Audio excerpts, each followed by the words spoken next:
this is Harris. And he'll get it here to the 10-yard line. 9 yards on the play there, and it'll set him up first and goal.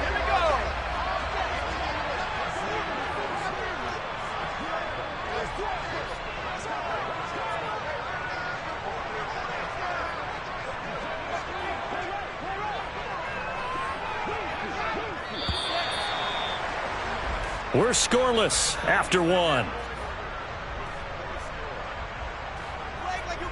Second quarter action from Pittsburgh. It is the Steelers in control of the football as they go to work on a first and goal.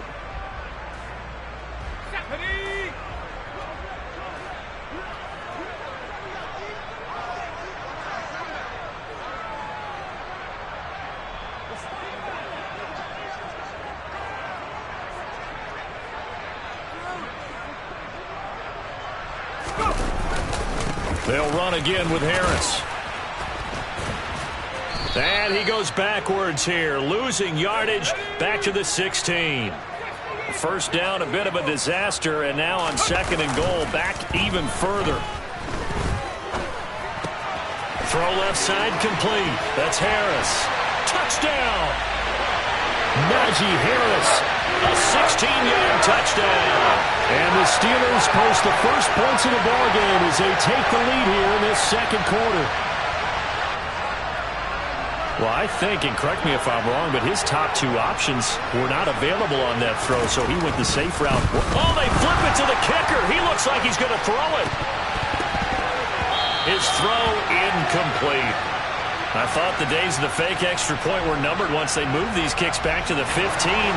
Apparently I was mistaken. Yeah, I was wondering who was ever going to try to do this. In fact, I quit wondering. I didn't think it would ever happen. Taking a fake from the 15-yard line to try and pick up an extra point, I didn't think anyone would ever call this. Boy, I guess they're going to keep trying to put the pedal to the metal here. They're going to try an onside kick.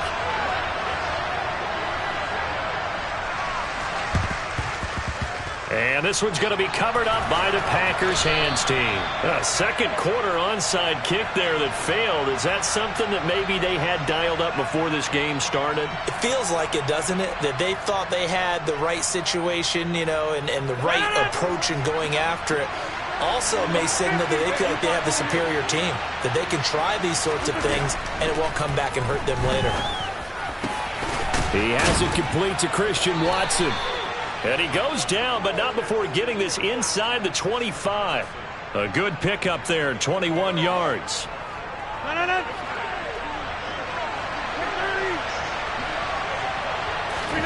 Rodgers now on first down. And it's a Packers touchdown. Bo Melton, a 24-yard touchdown. And the Packers strike quickly here to tie up the ball game. I think if you polled defensive backs, they would say the corner route, take that out, make it illegal, because that is so hard to recognize and so hard to adjust, because your first move is to not get beat in the middle of the field. And that's how they move you first before they break off to the corner. But then as the wide receiver, great job. It's tough to turn those upfield and go, but he did a great job with it there. Really good balance, really good body control. And how about the end result? A touchdown.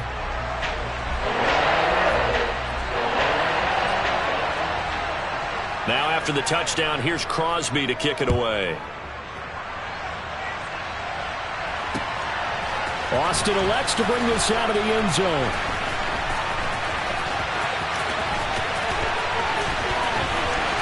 And a nice job there on special teams to limit him to inside the 15 as he's dropped at the 14. The Pittsburgh offense at the line to start their next drive.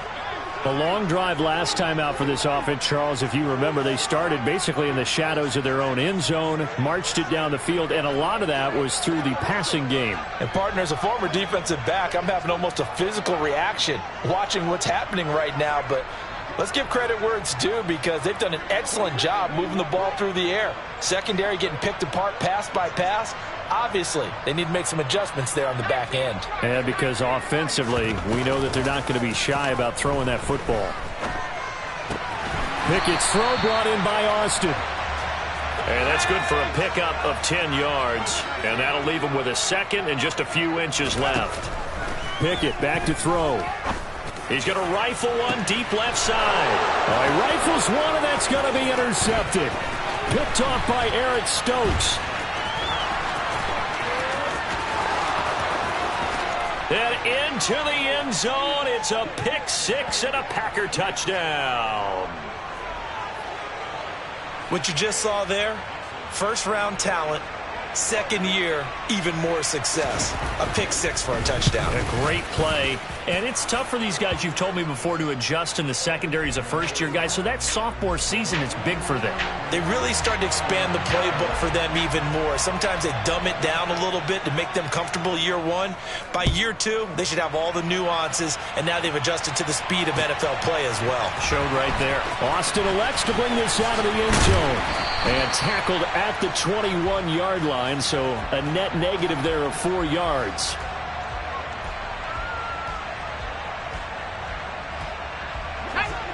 The Steeler offense here about ready for their next drive. Now remember, they were just out here a moment ago through the pick six, so we'll see if they can take better care of the football this go-around. Yeah, and sometimes, partner, I think it's almost better that you just throw the pick six and you come right back out on the field. You're not over on the sidelines dwelling for it for very long. You're not hearing everyone say, oh, hey, you'll get them next time. Hey, don't worry about it. All that stuff just goes right out the window. You're right back out on the field with a chance to atone. Now a deep ball there on second down, but it'll wind up incomplete. An incomplete pass on that last play, and that means they'll need to come up with something here on third down. Here's Pickett. Oh, that's into double coverage and intercepted. Adrian Amos with a pick. And the Packers are going to...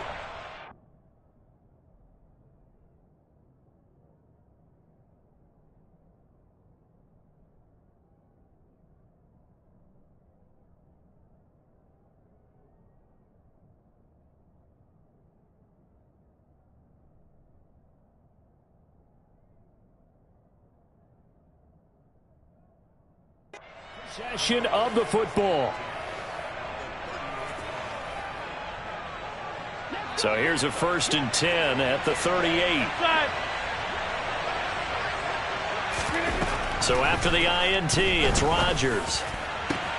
This is caught. It's Christian Watson. And all the way inside the 15 before they drop him. Throwing on first down is Rodgers. Oh, the ball comes out on the hit, but they'll say it's incomplete. Partner, what we're seeing so far is a defense is certainly coordinated. Both levels doing their jobs in tandem. The back helping the front helping the back. The pressure got home on that last play and forced him to try and throw through contact and short of the sticks.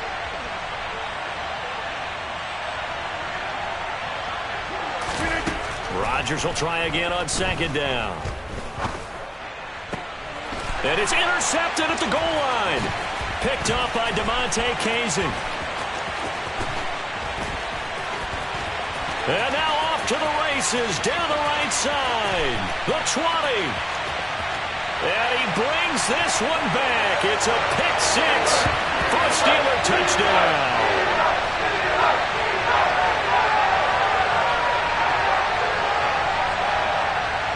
Chris Boswell now for the extra point.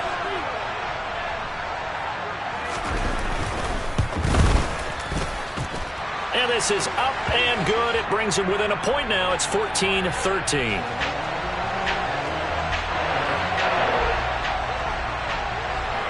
So they'll get another shot on offense following that pick six. And now the kick is away. Taken from about the 12. And he's free going down the left side. It's a foot race. Touchdown, Packers. He returns the kick 88 yards to the house. And the Packers are able to strike quickly to add on to their lead. Crosby connects on the extra point, and the lead is up to 8.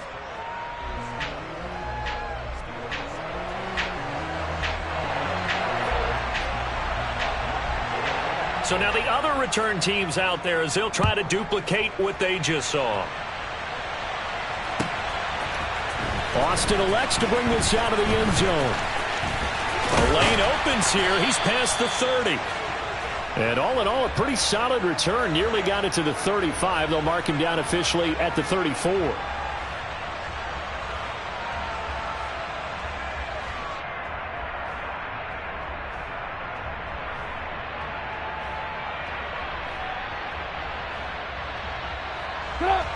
The Pittsburgh offense at the line to start their next drive.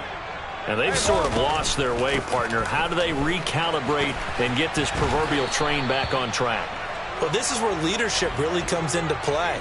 How's the head coach handling it? The offensive coordinator?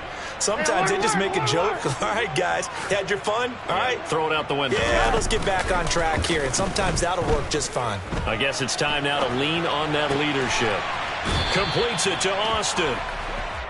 Give him a gain of 5 on the completion, and it's 3rd and 4 now. Everyone has their strengths, able to move to their right or their left, being able to throw the football. So that means you've got to work on both because you never know which way you're going to get flushed by pressure. In this situation, able to escape to his left and makes an accurate throw. Hey, 18. Red, They snap it at 1. Now it's Trubisky. And he fires one that's intercepted.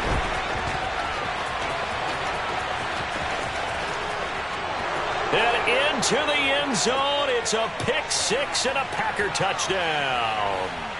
Well, it's one thing to get the interception, and it was a great play, but then you saw how quickly all of his teammates, Charles, turned to find blocks, made sure they had space for him to make the house call. And not only did they turn and find the blocks, none of them clipped from behind, blocked someone in the back.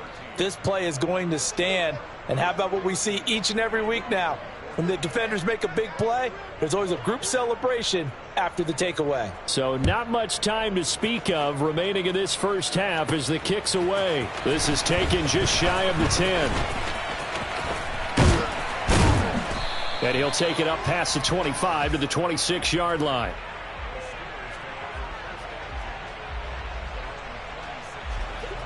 The Steeler offense here about ready for their next drive. And with only 9 seconds remaining, with not much time, we'll see how they play this. Had a bit of a lane there, took advantage of it. Give them 7 there on the first down carry. And with just 4 seconds left in this first half, a timeout call.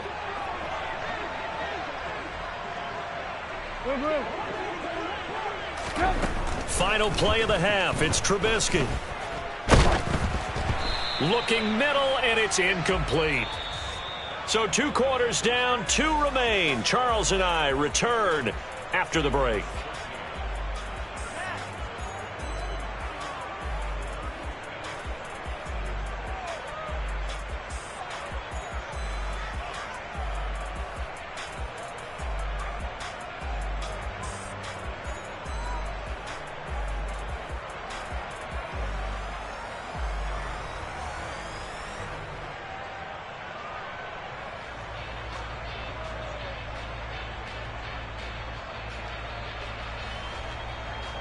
Welcome back. Halftime over. We are ready for quarter number 3. Alongside Charles Davis, I'm Brandon Gaudin.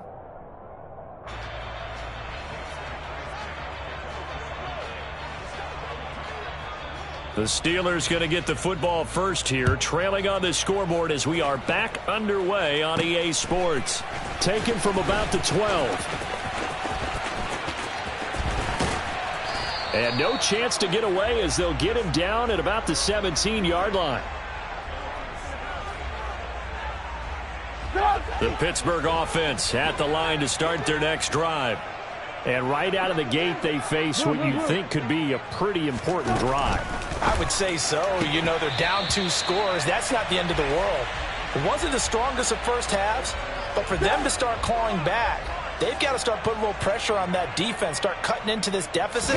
You can't have 3 and outs and expect to get that done. And he's upended after a gain of 2 out to the 27. This offense in desperate need of a conversion as they come up on 3rd down. They go play action. Trubisky. Able to find his man. It's Pickens. And he will have a Steelers first down, and he'll have it by plenty as they're able to keep the drive alive on 3rd and inches. Now Trubisky on first down. It's complete to Watt. And that's good for a pickup of 10 yards. And they'll be left with a second and about a foot. Harris running straight ahead. And he'll get up near the 45. They'll spot it at the 44. A pair of first downs gives them a 1st and 10 up at the 44. Here's Trubisky. And this one's incomplete. This could be the start of a nice stand from this defense now after getting walked backwards on this drive. Come through with another one here, and you have them staring at a 3rd and long, and that puts the defense in a position to dictate to the offense.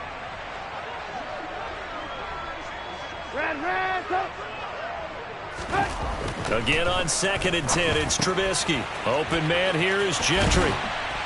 And this is going to result in another first down as the tackle's made at the Packers' 38-yard line. So into Packer territory now. Here's 1st and 10 at the 38. Up the middle they go.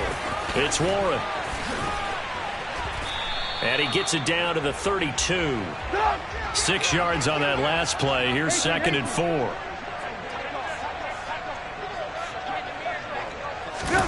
Off the play fake. Here's Trubisky. A throw left side, caught by the tight end Freiermuth. And he's brought down, but not before he reaches the 8-yard line. That one goes for 24 yards. And I'll tell you what, this offense is playing a little bit of keep away right now. They've come out here in the 3rd quarter, possessed the ball for quite a while, and they keep on converting. Nice pitch and catch there to set up the 1st and goal. And he's got it. A gain of 7 that time. 2nd and goal. He's been quiet today in the passing game, just his 2nd catch. Yeah, and people have to come up with schemes to limit him. And what a lot of teams do, they'll double him, use a linebacker underneath, a safety over the top. Sometimes they'll just take a corner, maybe their 3rd corner if he's a bigger guy, and put him on a man-to-man to try and limit his touches. Just keep mixing it up, give him different angles, different looks, like a good boxer does. Trubisky keeps it himself, trying to barrel up in there, but I don't think he got it. Hey, 18. Stop. Trubisky going to take it on the sneak. Try to wedge his way in there, no signal. I don't think he got there. He did it. They try the sneak, but not enough push. He doesn't get in. And the Packer defense stands tall down by the goal line.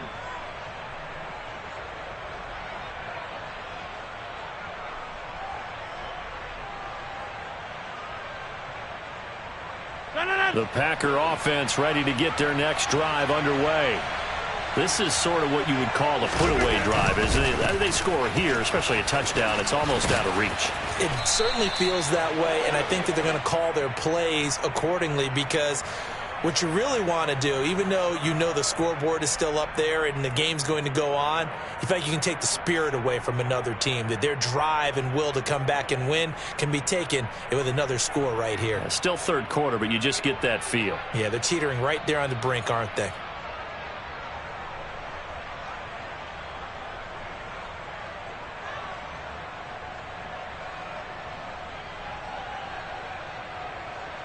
And they won't be able to run another play. Time has expired on this 3rd quarter. We'll return with more after this. You're watching the NFL on EA Sports.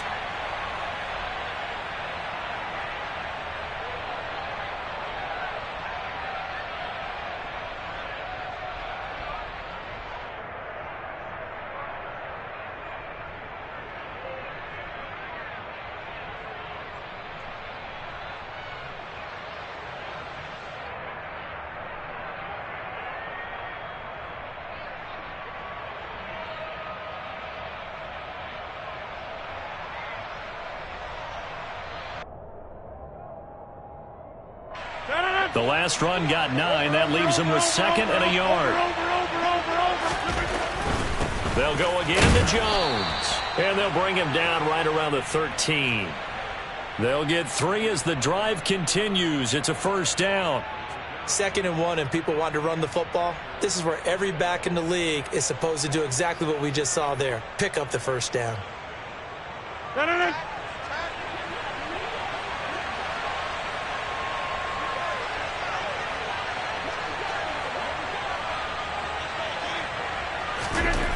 On first down, Rodgers.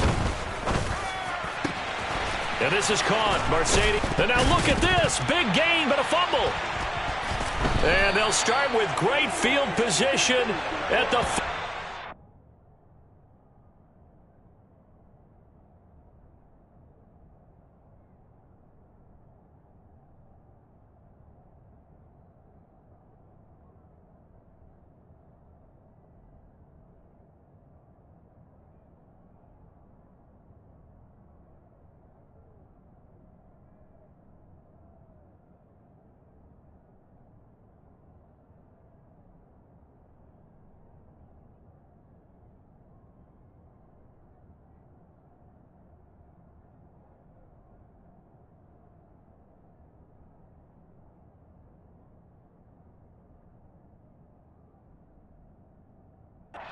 yard line.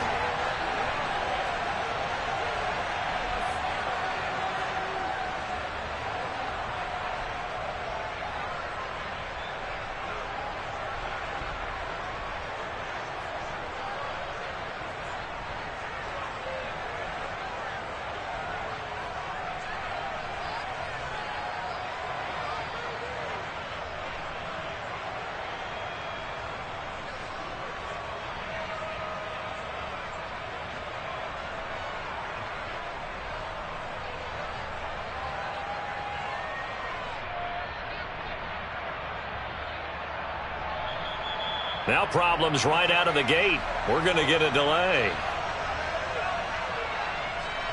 That flag accepted, and it backs the offense up a little bit.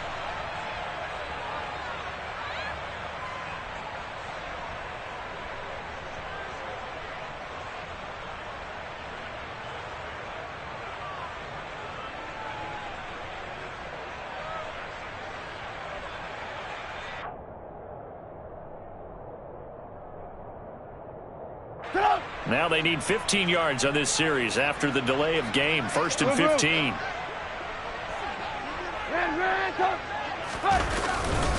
On the give, this is Harris. And here he'll be brought down a little shy of the 35 at the 36. Alert!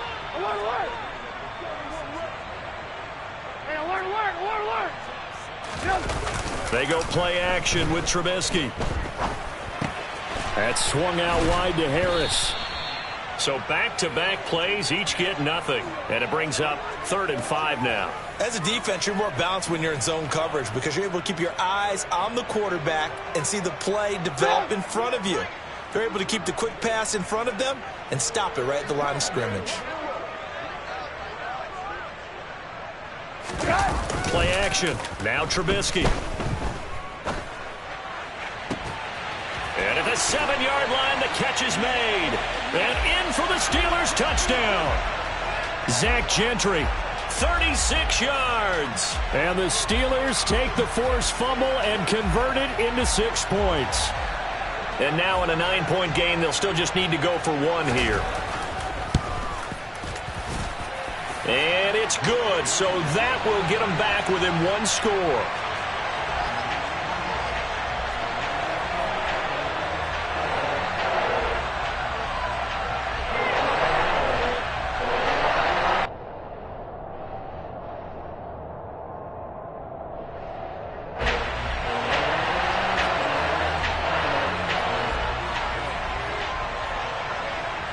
Boswell now to kick it away after the touchdown. Nixon now from his end zone.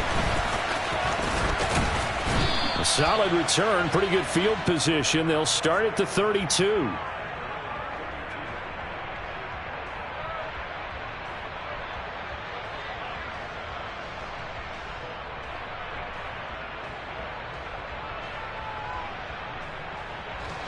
The Packer offense ready to get their next drive underway. They've been asleep for a little while on this side of the football, Charles, and the score is just a one-score game now. Haven't had any points this half. What gives? Let's go old school here. All right, let's get back to the basics. Get back to running the football, high percentage throws. Find the guys that eat pressure and make plays for you and make sure they touch it. Off the play fake to Jones. Here's Rodgers. He'll let this go deep for Lazard. And at the 7-yard line, the catch is made. Even later into his career now, there aren't too many guys that can launch it downfield with accuracy better than Aaron Rodgers. And he'll take this into the end zone for a Green Bay touchdown. Aaron Jones, a 5-yard touchdown run. And the Packers have opened up a 2-touchdown lead here in this fourth quarter. Rodgers will throw for it. And this one's caught. And their fourth quarter lead grows by a couple more. He hits the big target for the 2-point try. Defenses hate those guys, especially around the goal line. It's hard to decide who you're going to put on him. Are you going to put a smaller corner on him? Or are you going to put a safety who doesn't have maybe the same coverage skills? How about a linebacker? He may have the size, but he's not used to really covering in space. That's why the tight end gives you such a great advantage when you're throwing the football. The Steeler offense here about ready for their next drive. Well, the football changing hands here, and as this offense takes the field, Charles, they'd be fine with more of the same on this upcoming drive. Last time out, they found the end zone for 6. And they're certainly hoping for more of the same, but the game plan, I doubt it'll just be a carbon copy of the last drive, because I think this offense is ready to break out some new wrinkles and try some new things that might be hidden in their playbook. They want to use that confidence to its advantage while also keeping the defense from anticipating what's up next. Hey, ball. Hey, alert.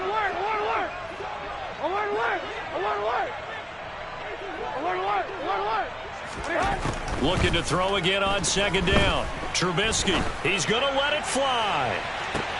It's caught inside the 25. And into the end zone. Touchdown, Pittsburgh. Calvin Austin, 73 yards. And the Steelers get a bit closer. No, we're not cheering. No, we're not rooting, but I am excited about this, and I know you are too. We got a ball game again after that big-time strike. Big-time strike, and you are right. Don't go anywhere yet. This thing's not done.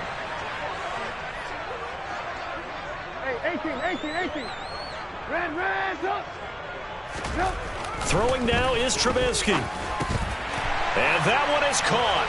So they convert here, and don't look now, but this one's back to a one-score game.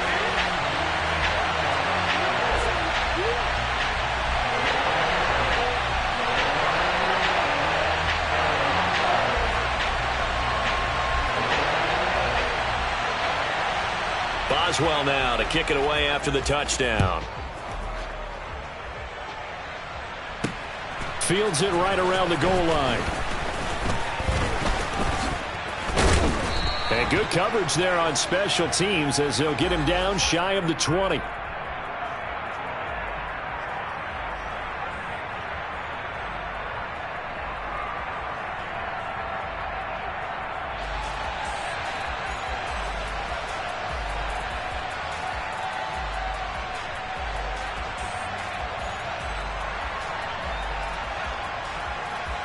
The Packer offense ready to get their next drive underway.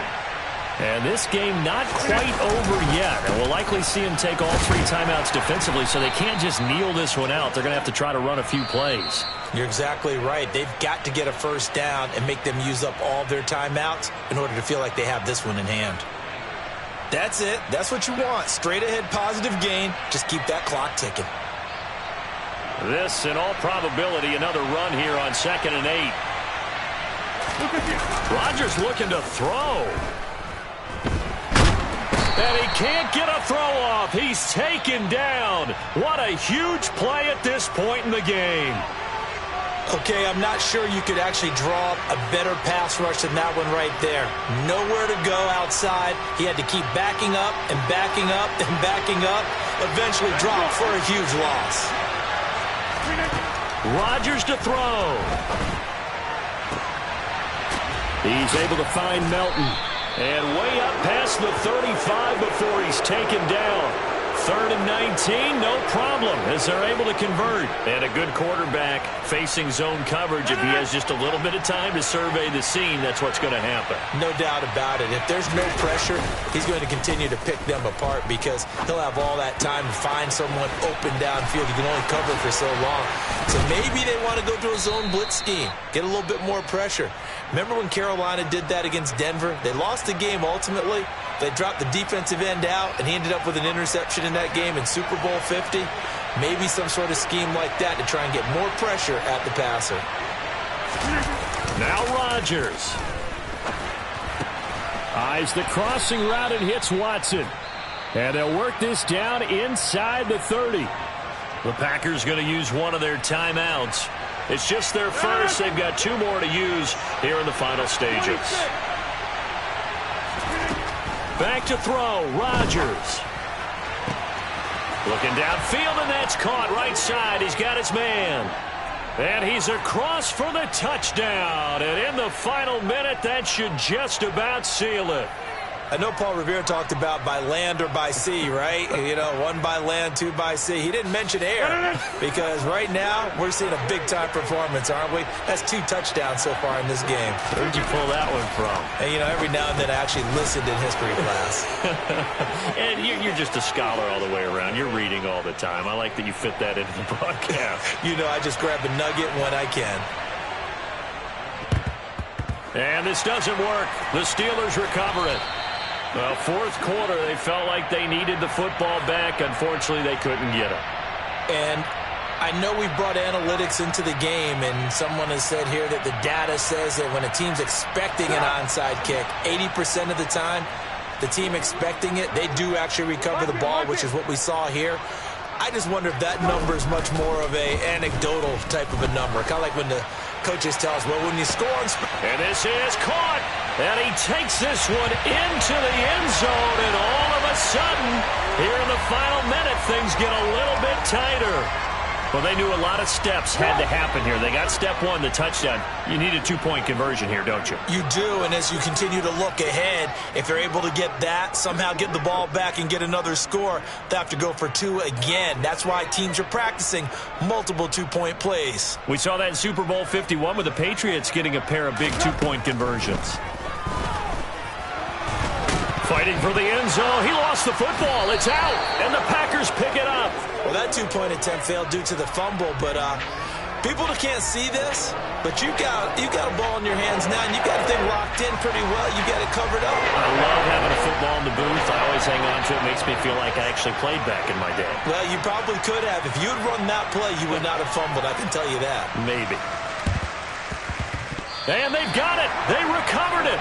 But hang on now, though. There's a penalty flag down. Well, CD, you understand. I mean, they're so eager trying to get back in this game here in the 4th quarter, but they touched that one a little too early before it went 10 yards. Brandon, in such a high-stakes scenario, everyone's feeling the pressure on this play. The special teams coordinator, which one is he going to pick in terms of kicks? Can the kicker execute it? Can the team wait for 10 yards? So many variables, and in this case, they didn't get it. Touchdown, Packers! Romeo Doubs, 48 yards. And the Packers are an extra point away from making this a 3-score game. They'll look to throw. That's caught at the 1. And they are 3 for 3 on 2-point conversions as he is into the end zone for the score.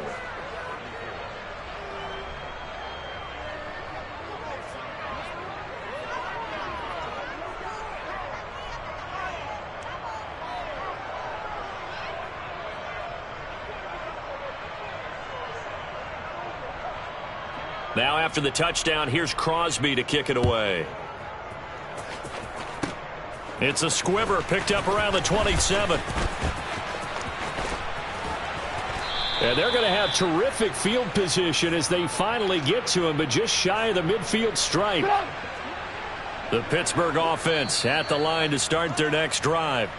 Where we stand right now in the 4th quarter, this one pretty much out of reach. And, Charles, I know they're going to be disappointed about several things with this ball game, but the self-inflicted wounds, they've had several turnovers you would have to think that's going to be something they're going to discuss heavily in the film session in the coming days. You're absolutely right about that, partner, because they're going to have to sit in that film room and watch every error that they made and figure out how to not do it in the future. And mentally, I think a lot of the guys are already starting to think about, okay, how do we put this behind us and get better for the next time out? This, they'll use as motivation for the rest of the time that they play to hopefully never be in this type of situation again.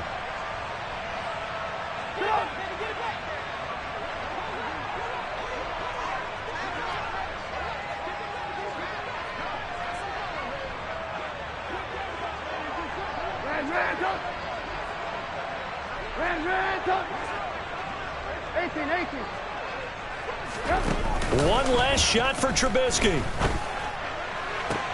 Here's Johnson with a reception. And finally, down he goes as they work it inside the 10 to the 7. And as this defense walks off the field, they can do so with their heads held high. What a performance by the offense, too. I mean, really, Charles, just complete domination on both sides of the football here in this one. Certainly was, and I think both sides compete against each other all the time. You go to each other in practice, obviously your training camps, your off season. But on game day, you both want to show your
We're at the home of the Super Bowl 52 champions, Lincoln Financial Field in Philadelphia, PA. Today, rivals square off in the NFC East, and we've got a great matchup Between the Washington Commanders and the Philadelphia Eagles.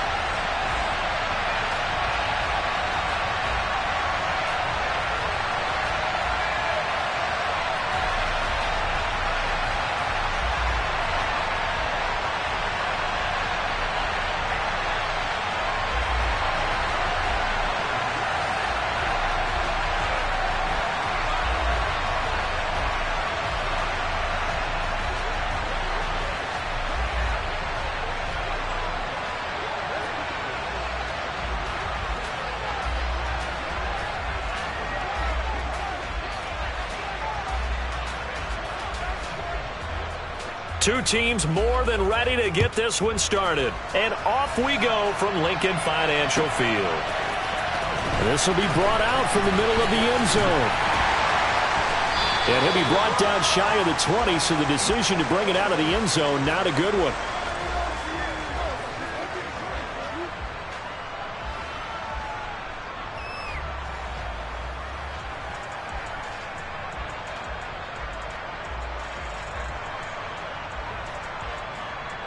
Ready? Check mash, check mash.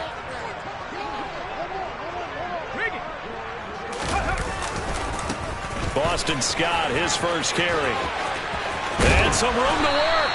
And he's got it past the 30 before he's hit and dropped. So they'll come up 1st and 10 now from the 33. They go play action with Hurts. Open man, that's Devontae Smith. And he'll be out of bounds, but able to get it up past the 45. 15 more yards there, and quickly another first down. But we know that he can get first downs with his arm and his legs, Charles. And there, when he gets outside of the pocket, the defense has to account for both, and he's able to complete it for the first. And he's very comfortable outside of the pocket. Some quarterbacks, that's not their thing. For him, that seems to be the #1 asset to his game. Gets out into the open field, things seem to break down the secondary a little bit, and he picks out the right target. And just no chance of turning the corner. He can only get back to the line of scrimmage. 2nd and 10 coming up. Throwing is Hurts. It's a short one here, complete to his tight end. And they'll work this down inside the 30.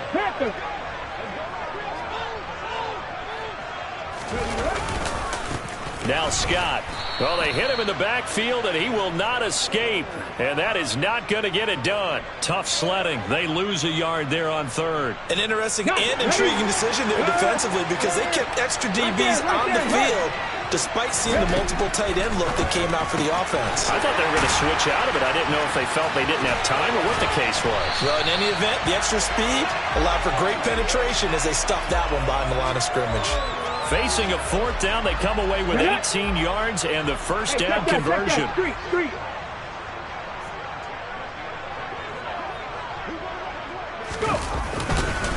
Here's Scott. And a pickup of about 4 down inside the 10 to the 8-yard line. Following the pickup of 4, here's 2nd and 6.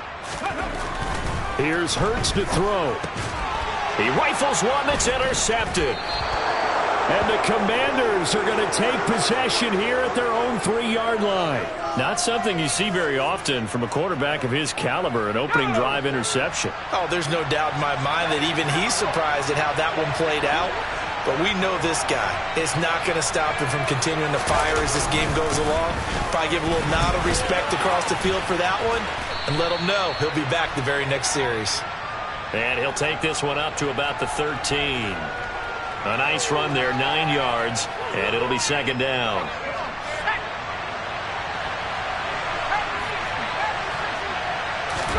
They'll go play action. Howell. Flush to his right.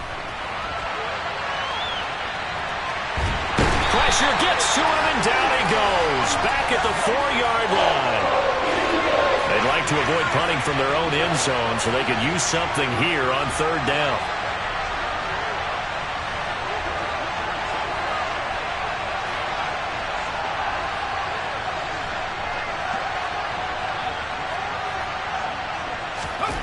From near the goal line, here's Howell. And he finds McLaurin. And he's able to get this one all the way past the 30. No score after 1 on EA Sports.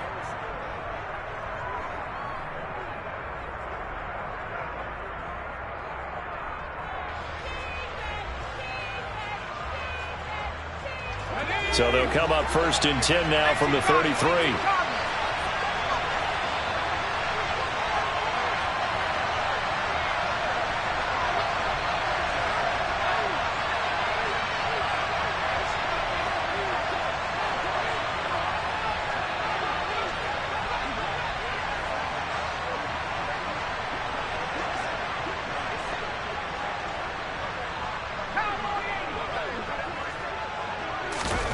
On first down, Howell. This is caught by his tight end, Logan Thomas. And he's taken down right at the 45-yard line. That's now a pair of explosive plays in succession, both north of 20 yards. They go play action with Howell. He completes this one to Terry McLaurin. And he's going to get this down near the 25. Seems as if the passing attack's starting to heat up a little bit here in the second quarter. You can sense and you can see the momentum because now they're reading their patterns downfield, they're understanding the coverages, and they're finding the open holes in the defense. And this time they were waiting for him as he'll be knocked down before he can get back to the line of scrimmage. Tackle made by Kaiser White. You know he can fly to the ball, and he showed it there.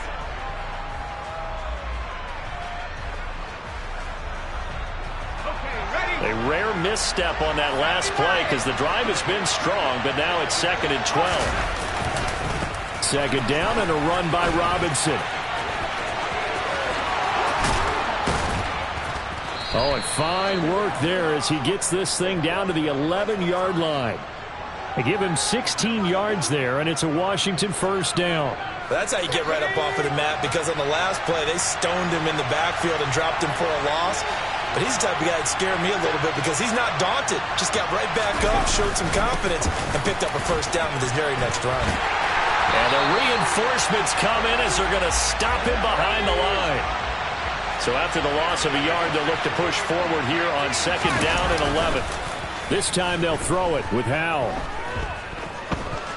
Eluding the pressure right. And they're into the end zone, but it's not verified yet. Hold on, there is a flag down. So erase the red zone score. They'll have to dial that one up again. And you know how difficult it is to strike in the red zone because things are a little bit more condensed. You got to go back to their play chart and see if they can dial up another one.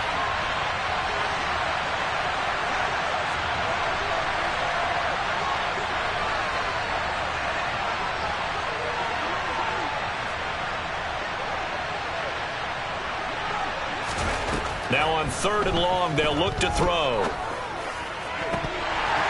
Second quarter action with 1:59 remaining. And that one goes incomplete on the drop. That's one he definitely normally catches. 4th down.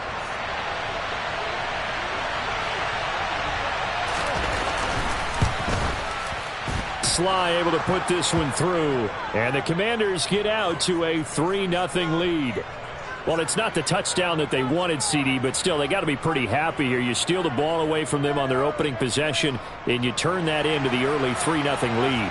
Yeah, you painted the picture perfectly there, all the things that have gone on. And the important thing, other than the lead, of course, is as you described, both sides of the ball now have some momentum.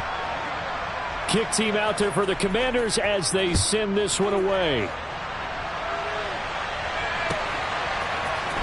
And here comes a return from the middle of the end zone. And this return will net positive as he gets past the 25 and up to the 27-yard line.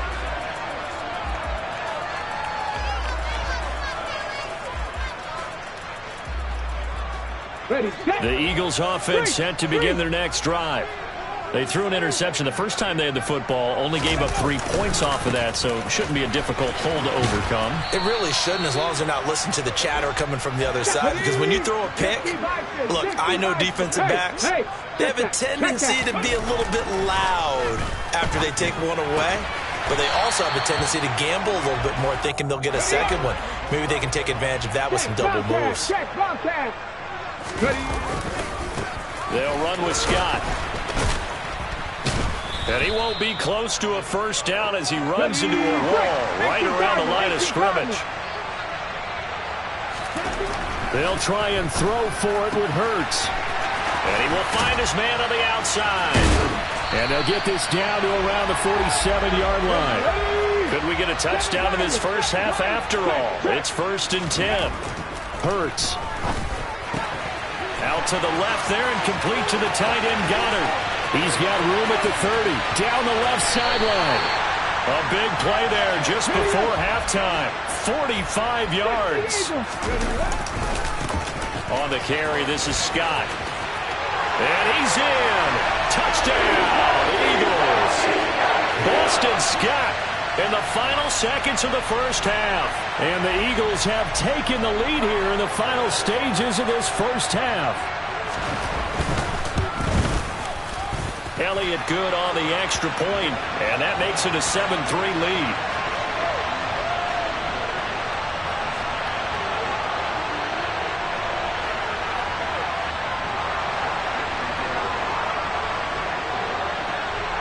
Maybe time for one play on offense. 7 seconds to go in the half as the kick is away. From a yard or two deep, here comes a return. And he'll be stopped right around where he would have been had he gone down to a knee, maybe a yard shy of there at the 24. Out there set and ready for this next drive, the Washington offense. And they'll have time for one play. That's it. 3 seconds to go before intermission.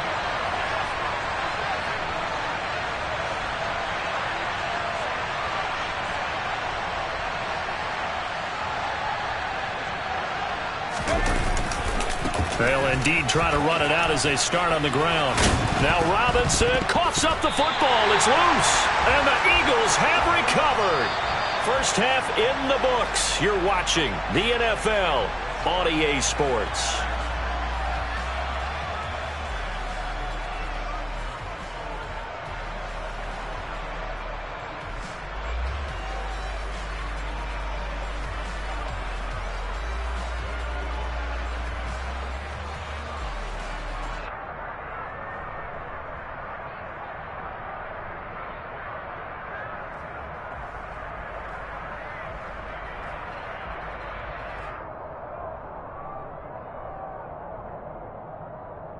And we welcome you back live now inside the booth alongside Charles Davis. I'm Brandon Gaudin, set and ready to rock for the third quarter.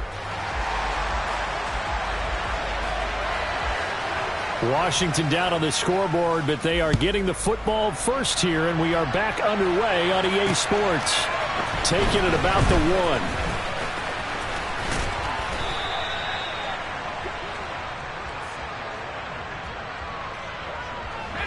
Out there set and ready for this next drive, the Washington offense. Charles, it'll be interesting to see what adjustments this offense made in the locker room. Haven't really been able to get anything going offensively, virtually nothing in the ground attack either. So certainly something has to change here in quarter 3. And I'm pretty sure their friends from the defensive side of the ball told them exactly that, because those guys, the stop troops, they've been playing pretty well. They've kept them around in this game. Now they got some time. The running game struggled in the first half. Opposition knows how to focus on defending the pass here. They've got to re-energize that ground game and maybe open things up for a comeback here in this half. And a good push up front, and he's able to navigate his way down inside the 30. Back to Robinson now on first down. And he is going to lose yardage here. Looking at a 2nd and 11 now after the loss.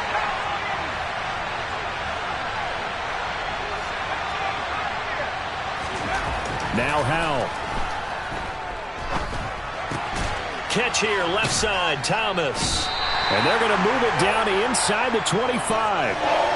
Brandon, perfect defense in this situation would have meant that there was an incompletion. It would have picked it off. Okay, so they gave up the completion. But I really enjoyed watching how the defense stayed in sync, stayed in great communication. And as he dragged across each zone, you see him pointing, communicating. There he is, and they passed him off to each defender. Ended up making a nice play, even though it was complete. 2 catches in the first half. Now he's got a 3rd here, and it's good for a 1st.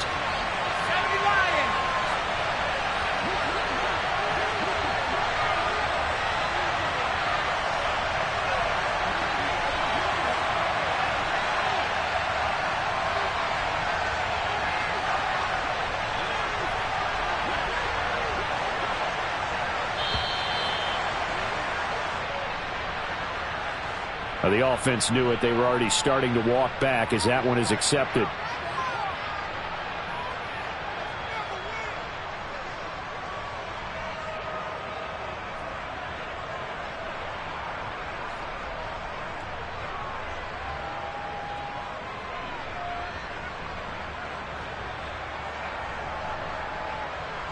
The delay of game backs him up 5, 1st and 15.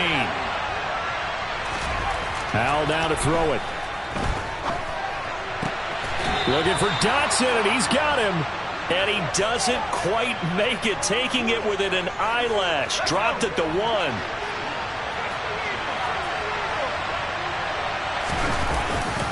They'll run with Robinson. And he is into the end zone for a Washington touchdown. Brian Robinson Jr. punching it in from a yard away. And the Commanders have taken the lead as they go right down the field and score on the opening drive of the second half.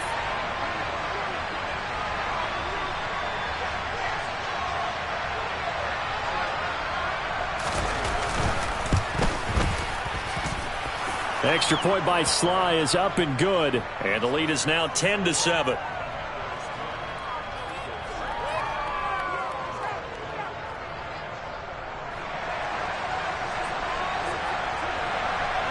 Washington kick team back out there now as they will send this one away. This is going to be returned from the middle of the end zone. And he will be brought down here inside the 20. Good coverage as he's dropped at the 17. Already at the line, this Philly offense set to go. And, Charles, it feels like we're set up for a good second half here. Came out of the locker room, one-score game. Now the lead has already changed hands. Well, this offense, they've got an opportunity right now to take that lead right back. Yeah, and it feels like you're going back and forth almost a little bit like a tennis match, right? And we're just, our heads just keep moving. Which side has it? Which side's going to score? How are they going to go out doing it? A little bit of a challenge for each side trying to match each other. Hurts finding Goddard there. First down, Philadelphia. When you get a big tight end like this, sometimes it takes more than one man to bring him down. Oftentimes, your best bet, just jump on and hold on and wait for your teammates to arrive to help get him on the ground. Officially, it's a 1-yard loss. That's going to bring up 2nd and 11. Panther Street, Panther Street, Hurts sets up to throw it. Now they set up the screen. That's complete. They find some open field here. There he goes, right side. Touchdown, Philadelphia. Well, this is where quarterbacks' passing numbers sometimes get a little bit more inflated than they should, because this is a short little pass, but it goes for big yardage. Yeah, and this just looked like a simple, ordinary play to start, but boy, did things change. Once he got free, it was off to the races, and once he hit high gear, there's absolutely no one who was going to stop him. And you can see the distance traveled there after the catch on the next-gen stats. Now after the touchdown, here's Elliott on to kick it away. And here comes a return from just beyond the goal line. And that decision to bring it out ends up not being a good one. Costs him about 5 yards as he's tackled at the 20. Out there set and ready for this next drive, the Washington offense. They had seized the lead there for a little bit with a starting drive in the third quarter, but a moment ago, the touchdown that puts them back behind. So their defense is under siege a little bit right now because they have not able to solve their opponents. So they've got to keep hammering away on offense and try and win this one in what appears to be a shootout.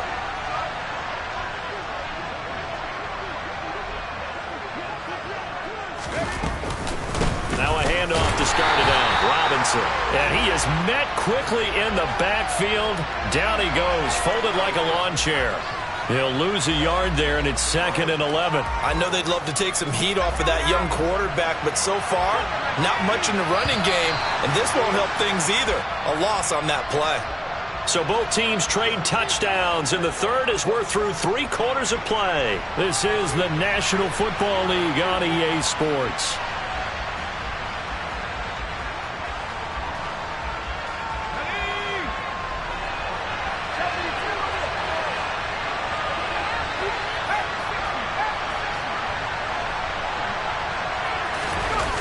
Faking the handoff, Howell.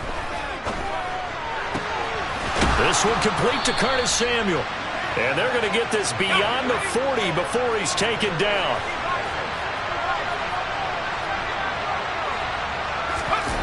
Off play action, it's Howell. Out route looking for McLaurin, he's got him.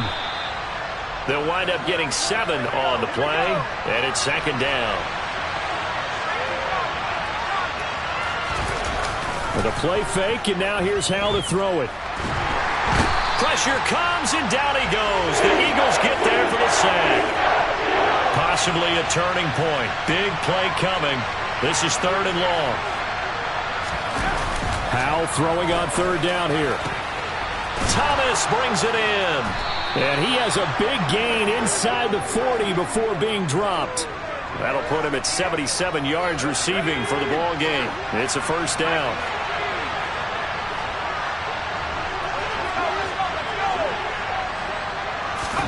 They'll throw on 1st down. Here's Howell. Throw right side is going to be caught by Samuel. And he's going to be taken down at the 28-yard line. And here we are in the 4th quarter, partner, and watch them drive for what would be a go-ahead touchdown. And you and I both know this is where you need a quarterback who can keep his cool back there. Not just for himself, but to keep the rest of the team relaxed too.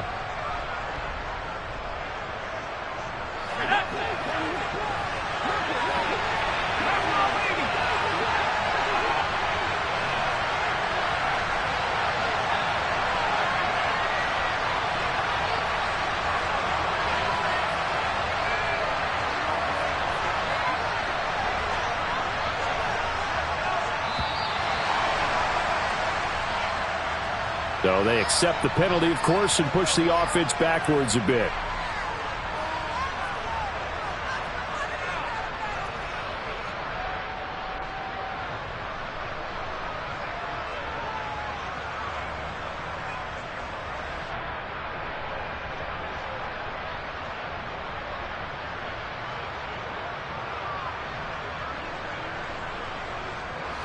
So a little bit of a stiffer challenge now. 1st and 15 following the delay of game.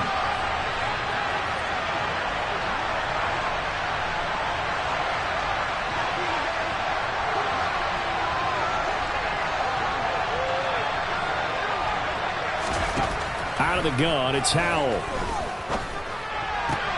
Complete, it's Dodson. Only able to gain a couple there, and it'll be 2nd down.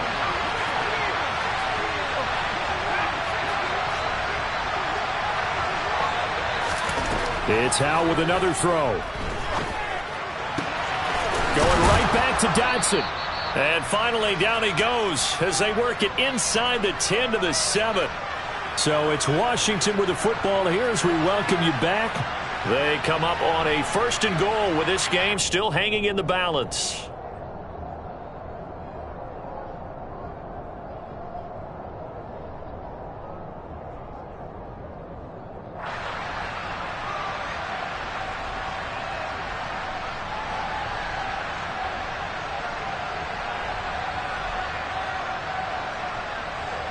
Only way to get the lead here, of course, with a touchdown. And that's what they're gunning for on 1st and goal. Gets this out quickly to Dodson. And he is going to lose yardage here. Now from the 9, here's 2nd and goal. Here's Howell. Toward the end zone, but that's going to wind up incomplete. He was unable to complete it there, and just not the game that you would expect from him. He's been off the mark really start to finish. It makes you wonder what exactly is going on. Is he a little bit dinged up here, or is he just off just by a bit? Maybe he can get it back in this situation. He'll need to. That's Samuel, caught left side. So nothing doing there, and that's going to make it 4th down.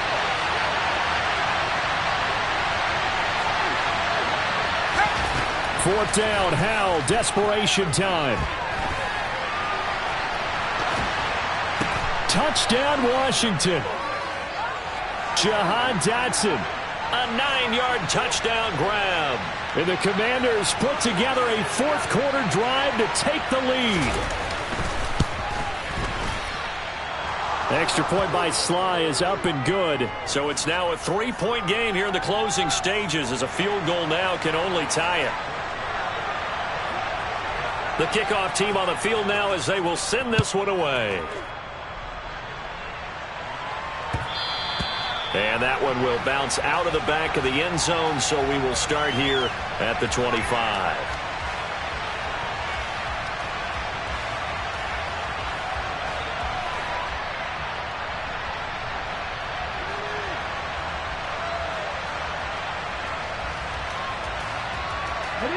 The Eagles offense set to begin their next drive. As this offense comes back out here, Charles, they're trailing in this ball game. And they've been on the sideline for a while. They did score their last time out, but they just had to watch that long, sustained drive, so we'll see if they can shake the rust off. Yeah, and that's always a question that you have when you have to come off the bench after having sat there for a long time. Are you ready to go? Are you loosened up? But even more so, are you mentally alert and ready to put your best product out there? And he's got his man on the out route. And he's dropped right at the 40. Gain of 3. The Eagles going to take the first of their timeouts as they get it with under a minute to go now in the football game. They'll look to throw. Looking right side, and that's complete to Watkins. A big play there for Philly. 53 yards. Charles, just a gigantic play right there. Absolute breakdown defensively, but take no credit away. A huge gain, and that turns things around. Only way to get the lead here, of course, with a touchdown. And that's what they're gunning for on first. Oh, no, he lost the football. And it's Washington that scoops it up.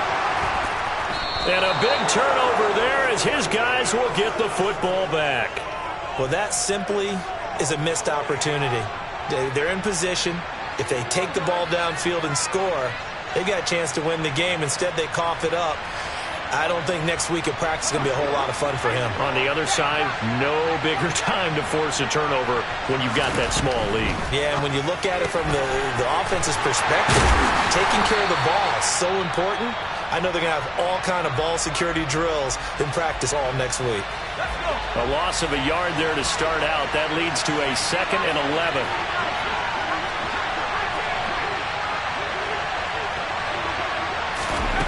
That one looks like he'll throw here. This will be caught. It's Samuel.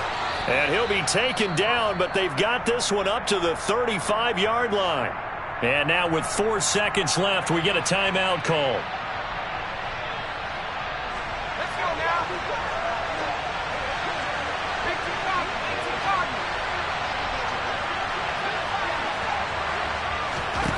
Now throwing on first down here. Looking left side and completing it to Thomas. And he's going to be out of bounds, but not before he takes it inside the 40. Well, it's a pretty entertaining ball game. Charles had the lead changes going on in the second half, but I think for the losing side, not able to put any points on the board in the fourth quarter, that ultimately was what really stung them. And you know what puzzled them during the game? It's going to puzzle them even more when they go back, watch tape, and try and figure it all out. Did they not make the proper adjustments, or were they just outplayed? They'll have to figure that out and get ready for their next one.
EA Sports coverage of the NFL brings us to our nation's capital at FedEx Field in Landover, Maryland. Today, we've got a good NFC matchup on tap between the Minnesota Vikings and the Washington Commanders.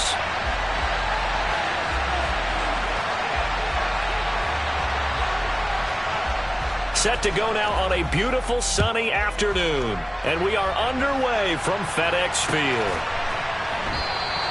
And we will not see a run back on the opening kickoff. This will be a touchback.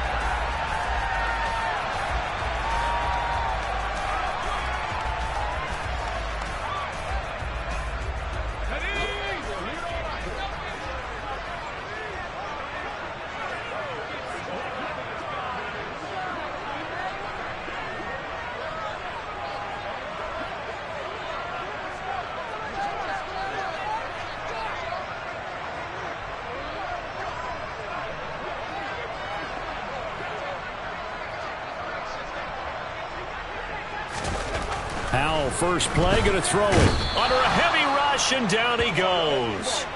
Brian Asamoah working his way in to pick up the sack. Okay, partner, a couple points of interest right here, all right?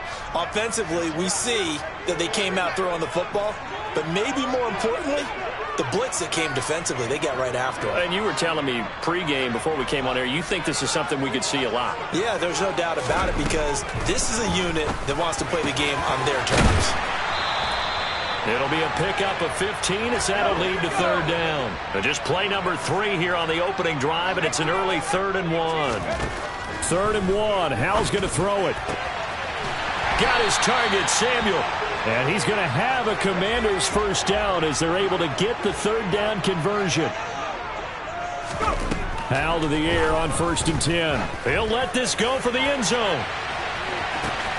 He's got it. Touchdown, Commanders.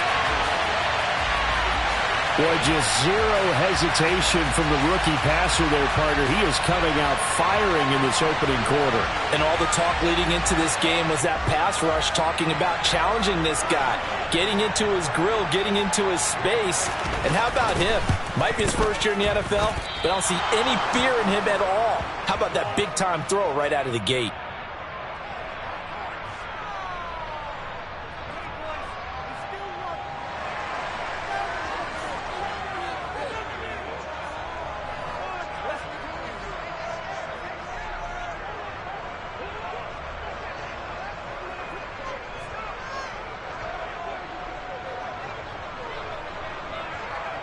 So with the missed PAT in his rearview mirror, he goes back out to kick this one off.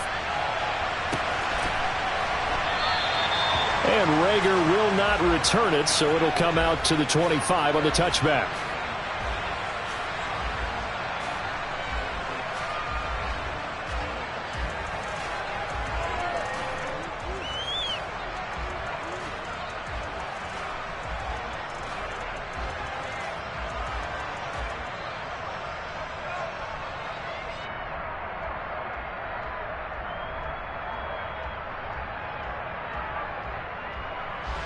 Cousins and the Vikings with a 1st and 10 at their 25-yard line.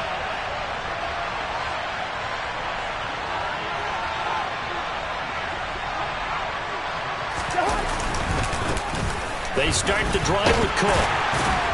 And this will be a gain of 5 as he gets it to the 30.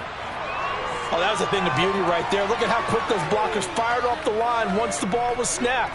That was an O-line on a mission, all in sync. And the defense is lucky that play only picked up 5 yards.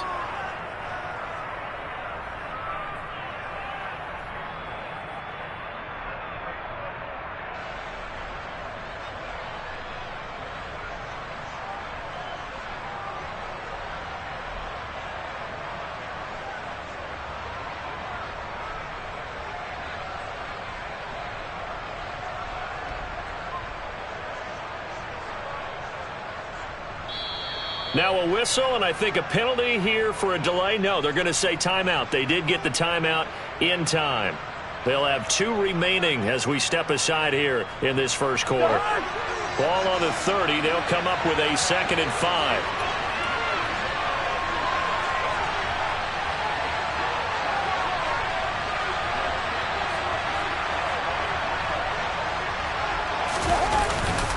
Here's Cook again. And he's got room.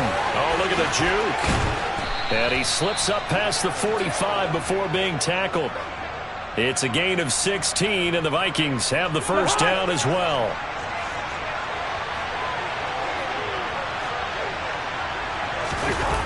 On play action, Cousins. Rush coming, and he's taken down.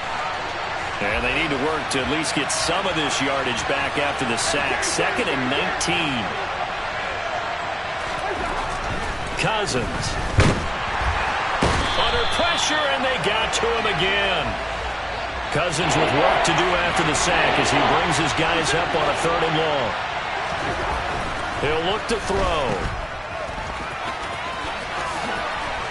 And he'll be brought down shy of the 40 at the 38-yard line.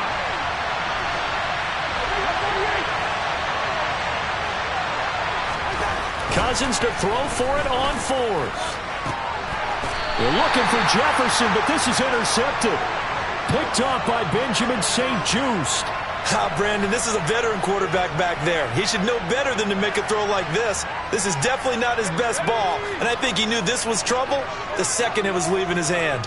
The Washington offense at the line and ready to roll. This could end up being a pretty big drive. I mean, look, yes, it's early in this game, but they scored the touchdown. They got the stop. And now if they could get in the end zone here again, CD, they could grab an early stranglehold on this one. Yeah, they certainly can, and that's what you're looking for. Where's the advantage? Can you gain it? Can you press it? Now for them, finishing it off, because right now it's out there for them. They've just got to go seize it. Blitz coming, and down he goes. The linebacker Jordan Hicks flying in there for the sack. Don't need it all back at once, but you figure they're going to need something here. 17 yards to go on 2nd down. A throw there, but that's going to wind up incomplete. And Charles, got to like what this defense has been able to do these last couple of plays. Yeah, they get the sack on 1st down, then they force the incomplete pass. Now they're just a play away from getting the football right back, but it's a big play. They've got to hold up. Now on 3rd and long, they'll look to throw. And that is incomplete. Well, anytime he reads man coverage, I don't think it's going to be the only time he'll try and hit that route to the outside in this game. He'll test the perimeter, but that time, they were up to the challenge.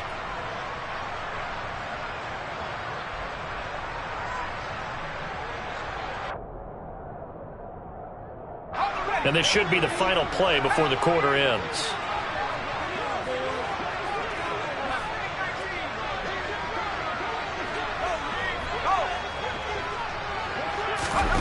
So here we go, 4th down, Howell. And he will find his man, Samuel. And this is going to wind up working out just fine as he'll have a Washington 1st down. And an exhale there as they convert on 4th.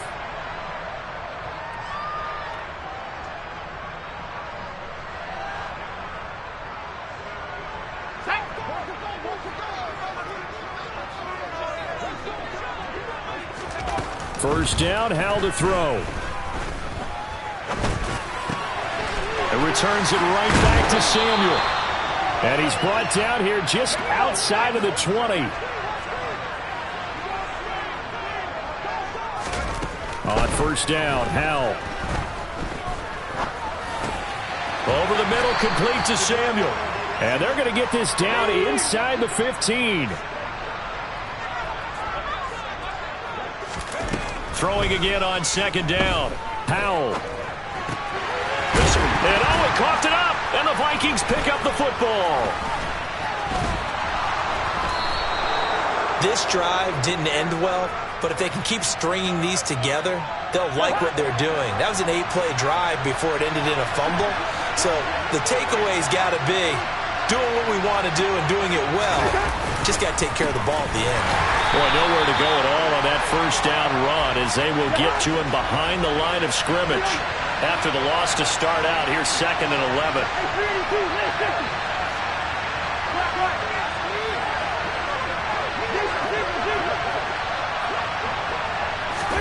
Back near the goal line, Cousins. But it's caught on the right side at Smith. And he's taken down, but able to get this up to the 20-yard line. So the previous play, a big help, as now they'll have it 1st and 10 up at the 20. Now he's going to swing this one out to his running back. And they'll get 8 out of this before being stopped at the 28. Line of scrimmage, the 28 now as they come up on 2nd and a couple. Cousins now. And that'll fall incomplete. He was hit just as he let that go. And now it's 3rd down. After the incompletion, here now, 3rd and 2.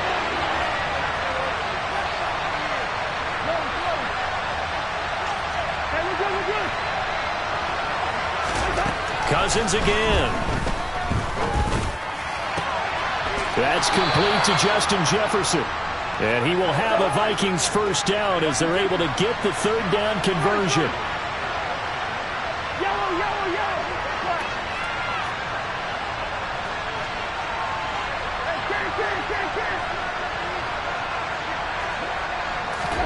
1st down. Here's Cousins. He'll get this complete to Jalen Reagor. And he's going to be taken down just shy of the 35.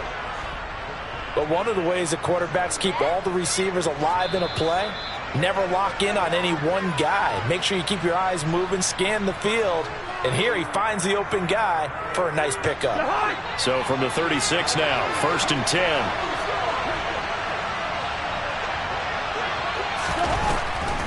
Draw play, Cousins to Cook. And he sneaks his way forward only for a couple here, 2nd down. Well, they certainly had success throwing the ball in this drive, and not as much running it as we just saw once again on that last play. Stopped after a very short gain. But I wouldn't abandon the run totally, because otherwise, pass rushers just tee off on your quarterback. Makes it very, very difficult for him in that situation. And they move this all the way down to the 9.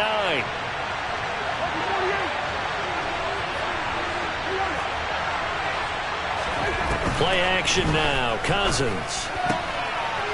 And it's caught in the end zone for the Viking touchdown by Justin Jefferson. A 9-yard touchdown there. And the Vikings go coast to coast and finish the drive off with 6 points. Joseph connects on the extra point. And they take the lead here at 7-6.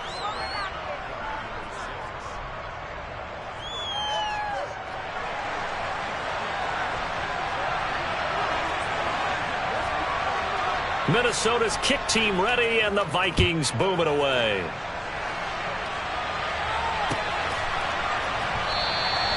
And no thought to bring this one out. He'll just go down to a knee, and they'll take over at the 25.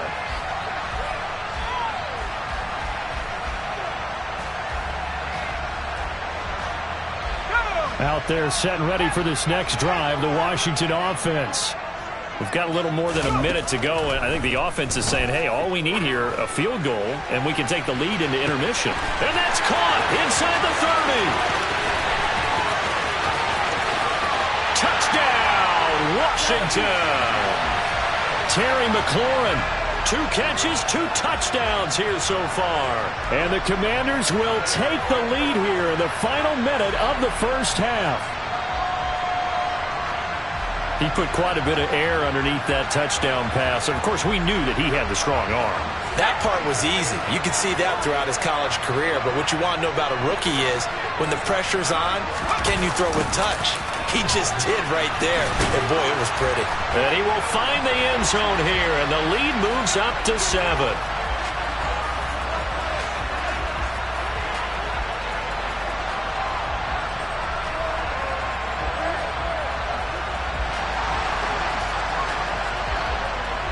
Joey Sly now to kick off after the touchdown.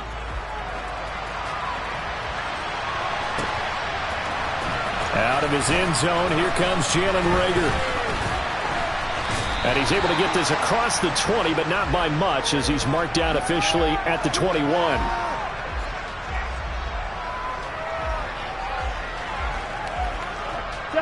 Here are the Vikings now to start their next drive. And with just under a minute to go, they might try to think about mounting a drive here if they can and get in the end zone. Could potentially tie this game up. He's got a man complete. And he'll have it past midfield almost to the 40 before being taken down. Now the Vikings will use the second of their timeouts as they'll stop it with just over 40 seconds to go in the first half. So the big play gets him across midfield now for 1st and 10. From the gun, here's Cousins. Well, he tries to force it in, and it's intercepted. Picked by Kendall Fuller. And the Commanders are going to have it here as they'll start at their own 24-yard line. Well, look, we're watching a quarterback here that's obviously been around for a long time. That's a throw he wishes he had back. He certainly does, but as you well know, this is a guy that's used to taking a few chances, used to fitting it into tight windows. These are throws that he's made before. Didn't happen to get it completed in this case. Winds up and lets it go for Samuel. And that's caught inside the 35. Now the offense going to use the first of their timeouts as the clock will stop with 34 seconds to go before halftime.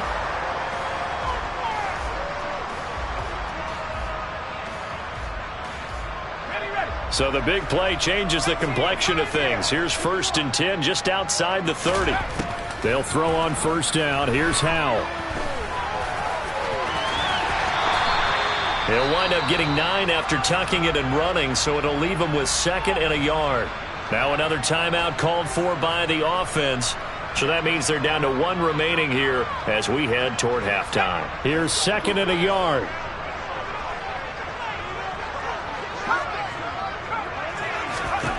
Howell, he'll look to throw it. And looking for McLaurin, but this is intercepted. It's Cameron Dantzler who picks it. And the Vikings are going to have it here at their own 9-yard line. Well, this is something we've seen before, partner. We've seen a defense bait a rookie, pretend to leave a window open, and then the defensive back jumped it as soon as the ball was released. Big-time play. They love taking advantage of the youngsters, and in this case, it paid off well.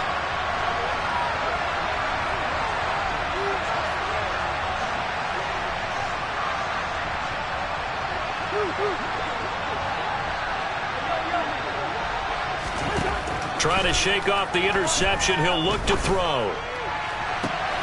And he's got this to Jefferson. And way up past the 35 before he's taken down. The Vikings going to use their 3rd and final timeout as they'll stop it with 13 seconds to play in half number 1. From all the way up at the 38 now after a good start to the drive.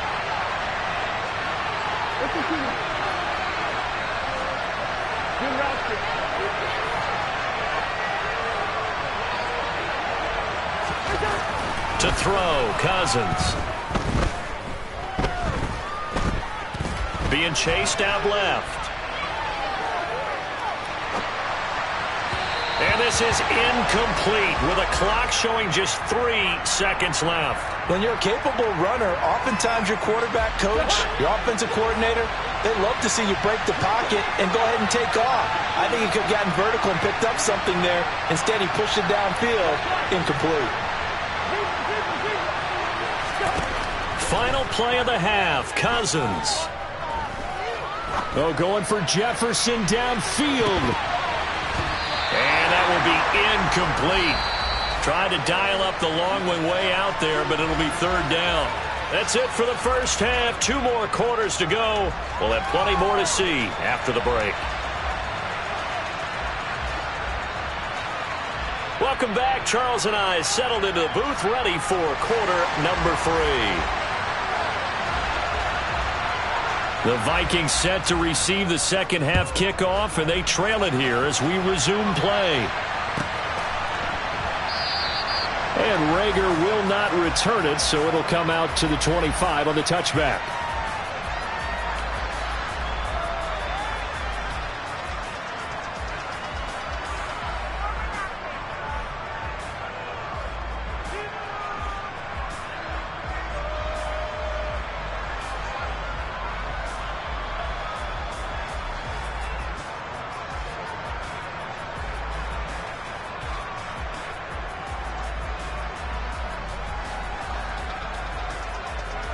Here are the Vikings now to start their next drive.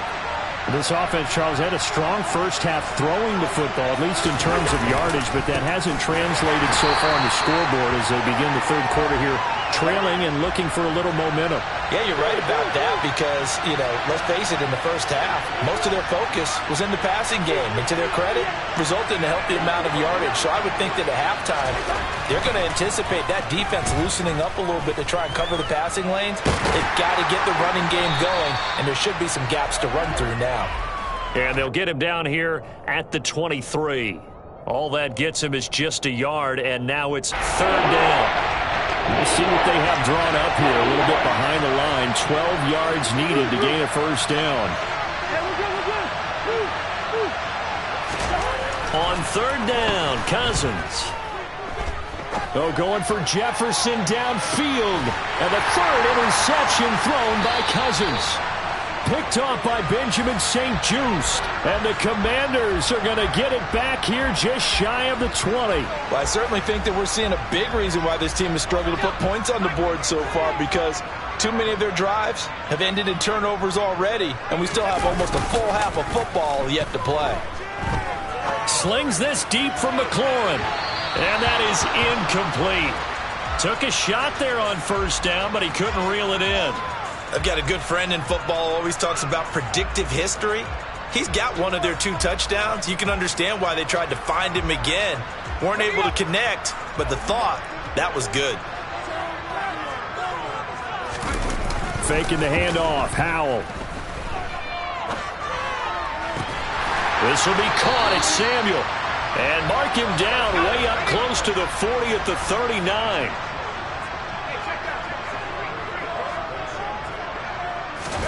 With a play fake, and now here's how to throw it. Again, he'll find Samuel for the completion. And he is out of bounds inside the 35.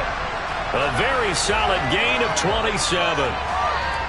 From Viking territory now, they'll come up 1st and 10 at the 34. Well, that certainly has to feel good. It's not all the time that the play call. Under a heavy rush, and down he goes.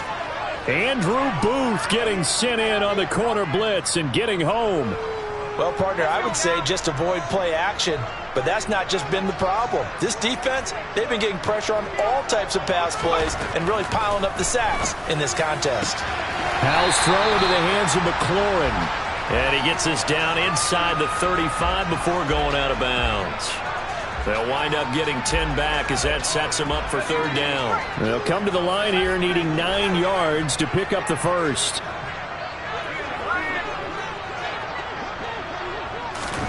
Howell throwing on third down here. All right, rifles one, and that's going to be intercepted. Picked off by the linebacker, Eric Kendricks. And the Vikings are going to take over here at their own 22-yard line.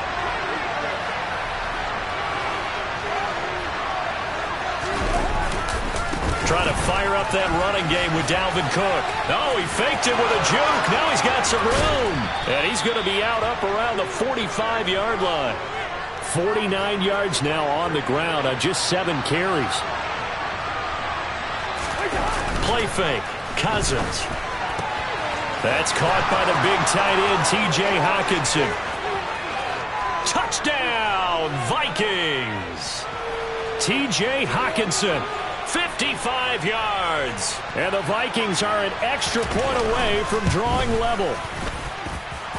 Joseph connects on the extra point, and we are tied at 14.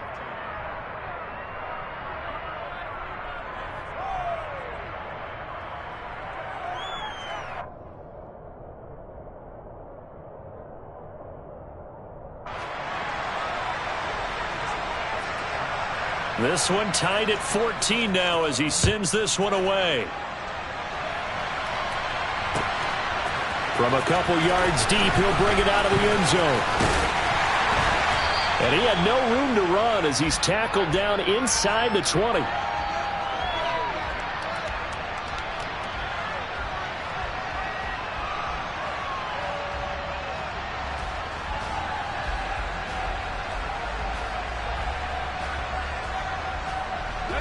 The Washington offense at the line and ready to roll.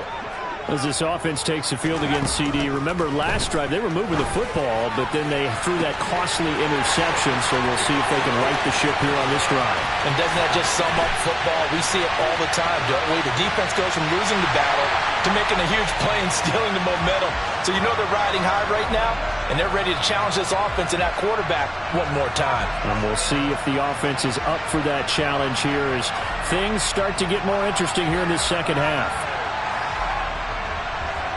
So on this drive, the rookie leads him into the end zone, Charles, and that helps cancel out the points that were created on the previous drive when he threw the interception. Yeah, let's give some credit to this rookie because instead of hanging his head after his mistake leads to a touchdown, he comes back out and he's firing and made up for it right there. A well-executed series helps reestablish some confidence in him to run this offense.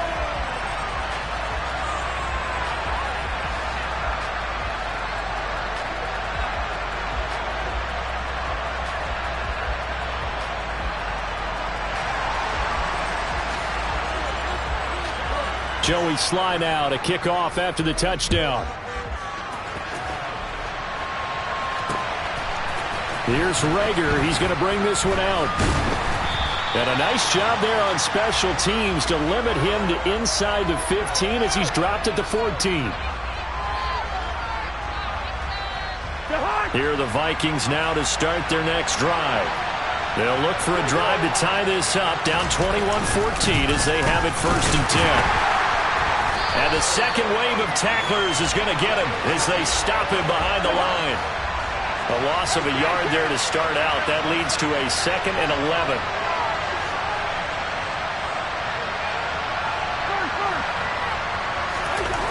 Here's Cousins.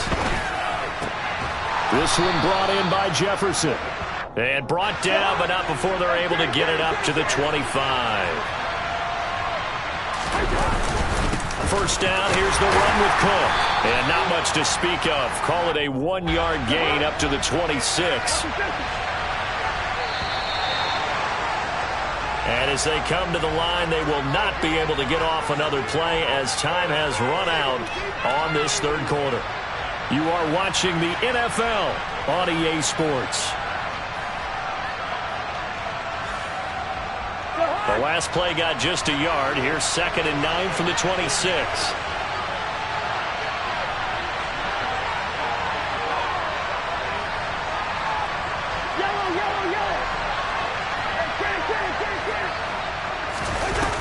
Cousins to throw it. Throw left side, taken in by Jefferson. And he gets this one just shy of the 40. They'll mark him down at the 39.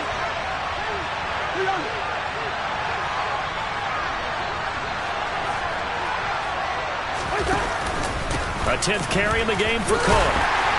And a nice move will yield nothing as he's stopped behind the line. So the first down run lost a couple. Now they come up 2nd and 12. Throwing is Cousins. Catch is made here by Irv Smith Jr. And they're going to have another first down here as the tackle's made at Washington's 43. A good pickup there of 20 yards.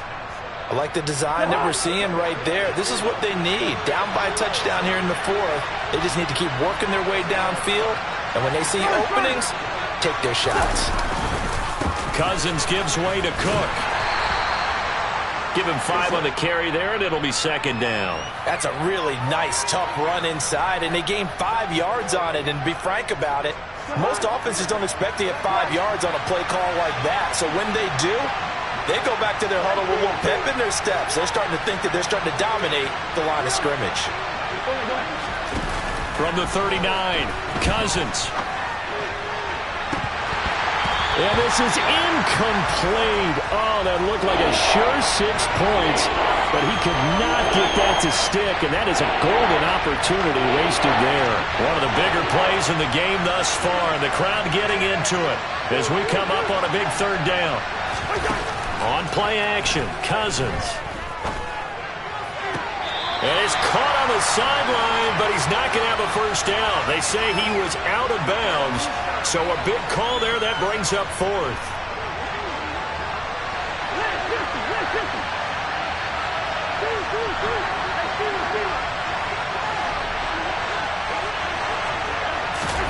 Desperation time. Cousins on 4th down. Open man is Thielen. It's complete. Touchdown, Vikings. Adam Thielen, 39 yards. And the Vikings are an extra point away from tying this game here in the final minutes.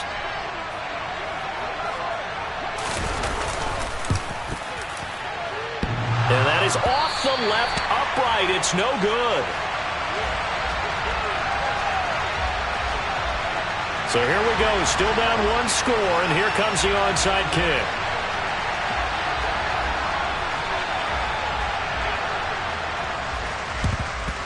And this is going to be covered up by Washington. And that's why you have your hands team out there on the field. Those are the best guys ready to make that play. And let's face it, it was executed well. It wasn't a bad kick. It wasn't anything like that. Just that the normal outcome actually came to play. Analytics will tell you it's a very low possibility of getting the ball for the team kicking it in an onside kick situation. You're all about the numbers, aren't you? All about the numbers, baby. It's a new game now. They don't lie.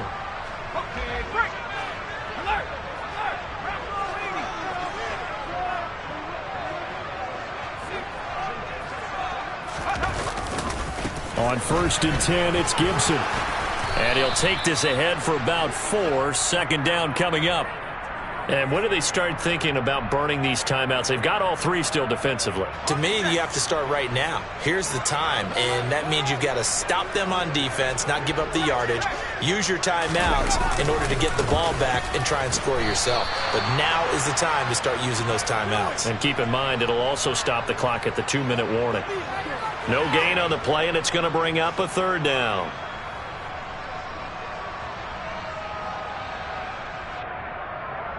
Fourth quarter, 2 minutes on the clock in a tight 1-point game. So it's Commanders football as we get back to it. They're facing a critical 3rd down now as they try to hold on to this lead. Back to throw, Howell. And he finds McLaurin. And he takes this just a few yards shy of the red zone before going out. And not totally home free yet, but it's looking good as they come up 1st and 10. A give to Gibson running right. 9 yards is the pickup there, and they'll have a 2nd and 1. Well, partner, I know this type of running back. I mean, this size, this intensity usually gets better as the game goes on. I just tell you from experience, the first few quarters, oh, you're eager. You come running up there, I'm going to tackle this guy. By the 4th quarter, you're coming up and thinking about it. And D-line wearing down 4th quarter. Yeah, that's not a guy they want to see consistently.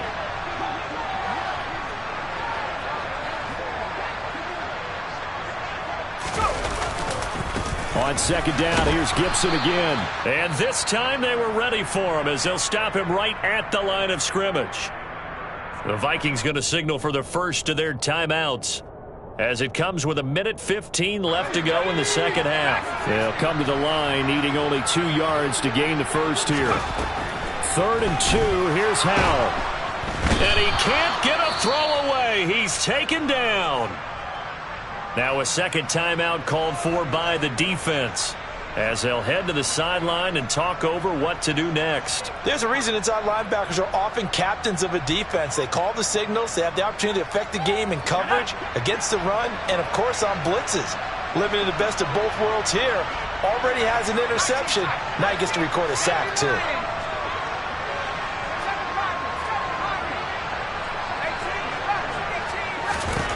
Fourth down, Howell. He completes this one to Terry McLaurin. And they will eventually get him down, but he's inside the 5 all the way to the 3. It's 1st and goal and a late touchdown at this stage. Could officially salt this one away.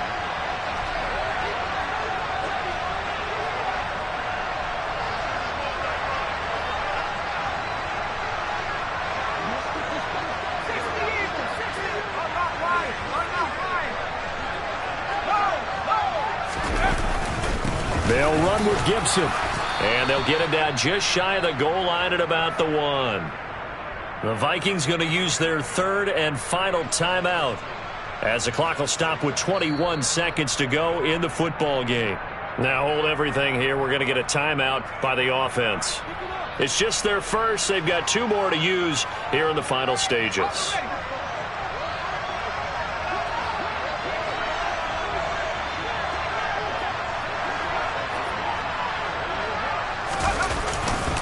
They'll try and run. This is Robinson. And he's across for the late touchdown. And in the final seconds, that one should just about put a capper on this game. Oh, CD, there didn't seem to be much resistance there down near the goal line. Yeah, partner, from what I saw there, not a real good job of matching up defensively because to me, they looked like they were just in their base 3-4 package. You need bigger bodies in there in a goal line type situation. The 3-4, fine between the 20s, but not down here when you're guarding your end zone. And he will get into the end zone. It's 2 points and also a 2-score advantage as the lead swells to 9.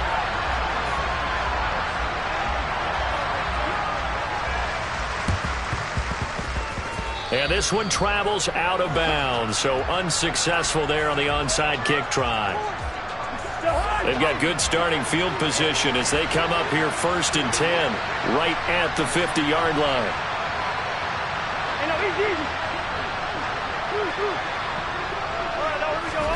Here's Cousins. He's got a man, complete. The Commanders going to use the second of their timeouts. That'll leave them with just 1 remaining in this 4th quarter of play. So now following the big play, they've got a 1st and goal all the way down at the 10.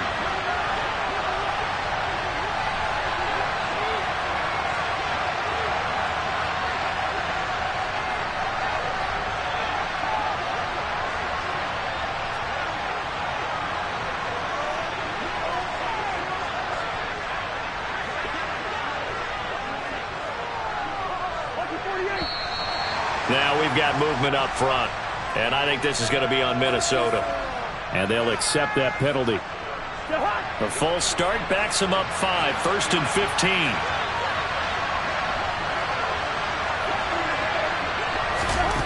15. Now Cousins.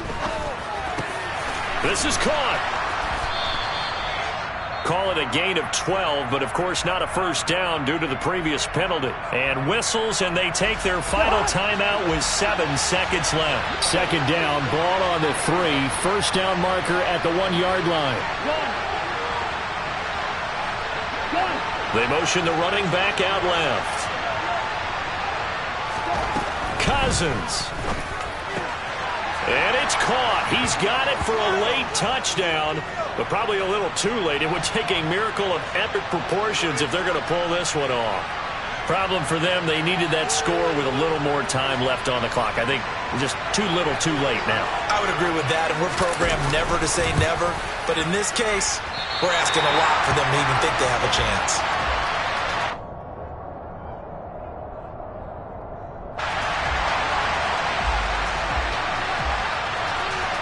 The kickoff unit is out on the field, and they will send this one away. And a fair catch signaled for and taken successfully.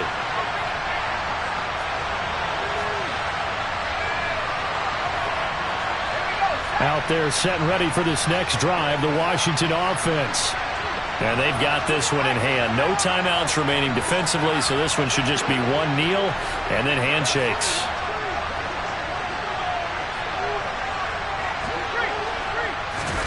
That one looks like he'll throw here. Slings this deep from McLaurin. And that's caught inside the 30. And they're going to move it down to inside the 25. So it's Washington getting the victory here. And they were really helped by their defense, forcing 3 turnovers. I think what we saw in this one, today's defense. And what I mean by that is in the old days, pitching shutouts was big time. That was paramount. But the big thing was holding people down, holding down their yardage, right? Don't let them throw the ball through the air and gain a lot. But now, it's about taking the ball away. Taking away possessions, getting the ball back for their offense. They had 3 takeaways in this one, and it led them to victory.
It's the NFL on EA Sports, and we are in the Steel City at Pittsburgh's Acrisure Stadium. Straight ahead, we've got a good one on tap here between the Seattle Seahawks and the Pittsburgh Steelers.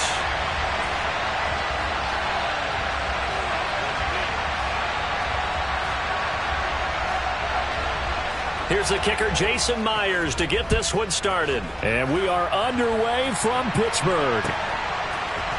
Here's Steven Sims on the return from his end zone. And they'll start this drive just across the 30. Pretty nice work on the return.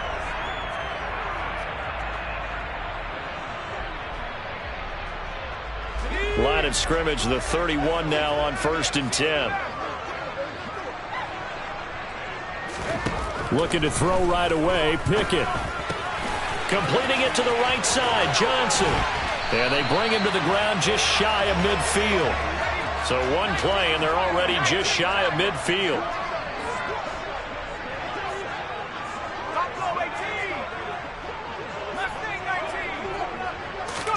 Pickett to throw on 1st down. Again, it's Johnson. And some room to maneuver. A big play that time for Pittsburgh. 41 yards. Looking to throw, Pickett. This will be caught at about the 6. And he gets halfway home from the 10 to the 5 on a pickup of 5. On 2nd and goal, Pickett. The quick slant caught. Touchdown. Kenny Pickett connecting with Deontay Johnson. And the Steelers will jump on top of the game's first score here this afternoon. Walking into the stadium, we saw a ton of people donning the jerseys of this rookie quarterback, so you know they love that opening drive, and he throws a touchdown pass. He gave a little bit of confirmation about what they had hoped, right? Because they thought they had a quarterback. They're thinking they have a quarterback. You do this, they believe they've got a quarterback. Look up, elbowing each other up in the stands. That's our guy. Boswell good with the extra point, and that makes the score 7-0.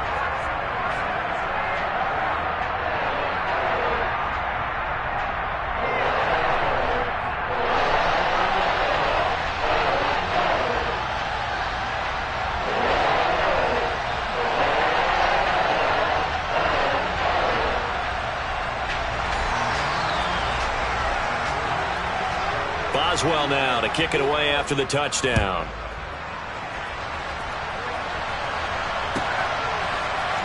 From a yard or two deep, here comes a return. And he'll get it up past the 20 to about the 22.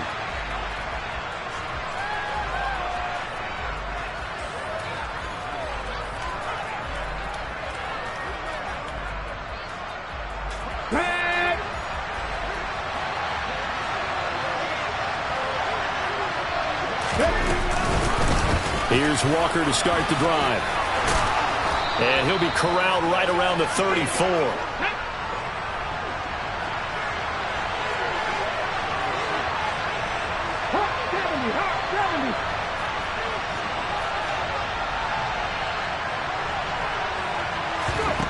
Smith on 1st down. That's into the hands of his tight end, Will Dissly. And they're going to get this up to midfield. For many teams, the evaluation of tight ends has really changed. We used to wonder about how they would block first and foremost. Now we want to know how these guys can run, because we envision them in offenses, catch the ball, how much yardage can they gain after that? And that on display there for a good pickup. Here's a run on 1st down that won't even get back to the line of scrimmage. He will lose a yard, 2nd and 11. Now a play fake, and it's Smith. He lets it fly for Lockett. And he fires one that's intercepted. Levi Wallace with a pick. Well, when I looked down, he was kind of shaking his head right after he threw that pass. What did you see? Well, from a defense's perspective, anytime you have your eyes back towards the quarterback, you're in a position to make a play on the ball, whether it's a big-time play by you or an overthrow by the quarterback. You have a much better opportunity. On 1st and 10, it's Pickett. Johnson's got it complete. And he is out of bounds, able to get it across the 20-yard line. And that's good for a pickup of 10 yards. And that'll leave him with a second and just a few inches left. Pickett back to throw. Looking for Johnson, and it's intercepted. Picked off by Jamal Adams. And the Seahawks are going to take possession of the football. The rookie was trying to push it downfield, but the safety bit him. And he'll learn that you have to hold the safety. And you do that with your head movement, your eyes, sometimes your shoulders. Hold the safety so that you can get back to the throw that you really want to make. Touchdown, Seahawks. Rashad Penny, a 20-yard touchdown. And the Seahawks are an extra point away from evening this one up. Getting your back involved, what's the importance there in the passing game? Well, oftentimes you can create mismatches because who's going to cover him? And you get him into space, which is where he likes to operate with the ball in his hands. Oftentimes makes people miss, gets that run after the catch, and off he goes. And into the end zone. And it's caught. He's got it. So they go for two, they convert, and along with it, they'll take an 8-7 lead. Well, not content with a first quarter lead, I guess. They're going to go onside kick. And they've got it. They recovered it. But hang on now, though. There's a penalty flag down. Yeah, you got to wait until that ball goes 10 yards. They did not. They hit it before, and that draws the flag every time. And there's no doubt in my mind that converting an onside kick has never been tougher in the NFL with the new rules. So trying to get it to 10 yards, timing up perfectly, that's tough enough to begin with. But when you go ahead and grab it before it goes, you've got no shot then.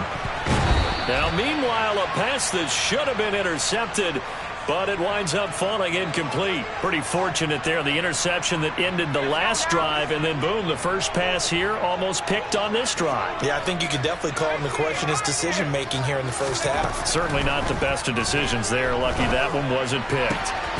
They try to throw on second down, but this one is incomplete. Everything about that play tells you about today's NFL offenses and what they're asking out of running backs. You can't just be a guy who can run the football. You have to be able to catch it as well, and he didn't get that done on that play. Throwing on third down. Here's Pickett. Pressure comes. He's taken down by the Seahawk defense.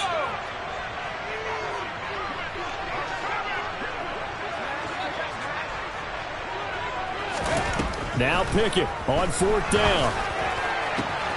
He'll get this to his tight end. That's Pat Freiermuth.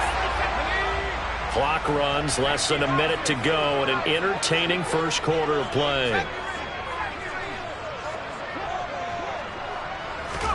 To the air on first down with Pickett. Complete. It's Johnson. He's going to go out of bounds, but he takes this one down just shy of the 20. Another nice gain, 13 yards that time, and another first down.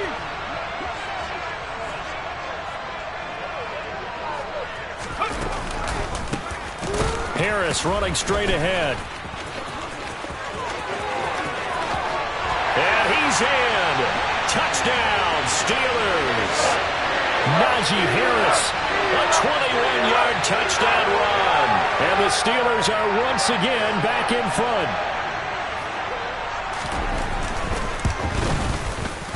Extra point put through by Boswell. And that makes this a 14-8 ball game. Boswell now to kick it away after the touchdown.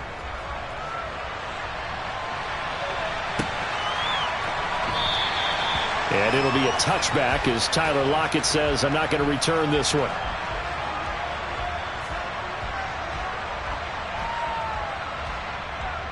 Coming to the line here to begin their next drive, the Seahawks offense.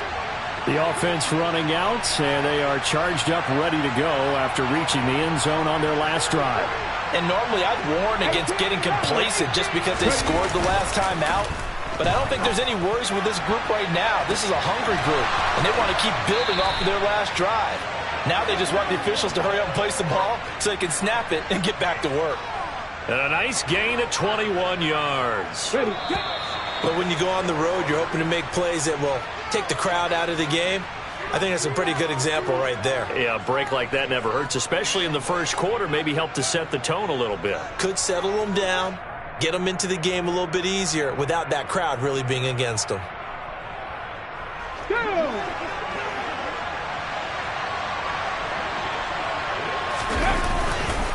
Walker now on 1st and 10.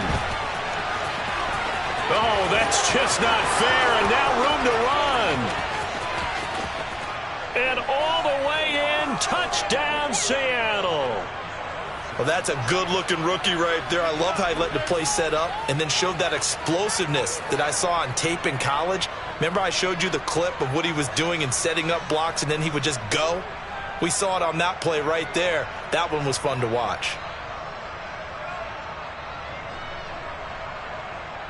Jason Myers now for the extra point.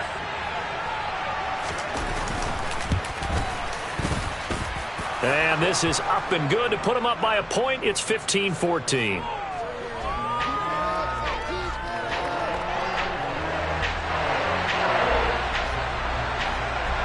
After the touchdown, here's Myers to boot it away.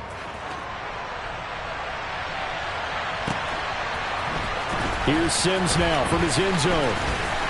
And ultimately cannot get this out to the 25-yard line as he's dropped at the 23.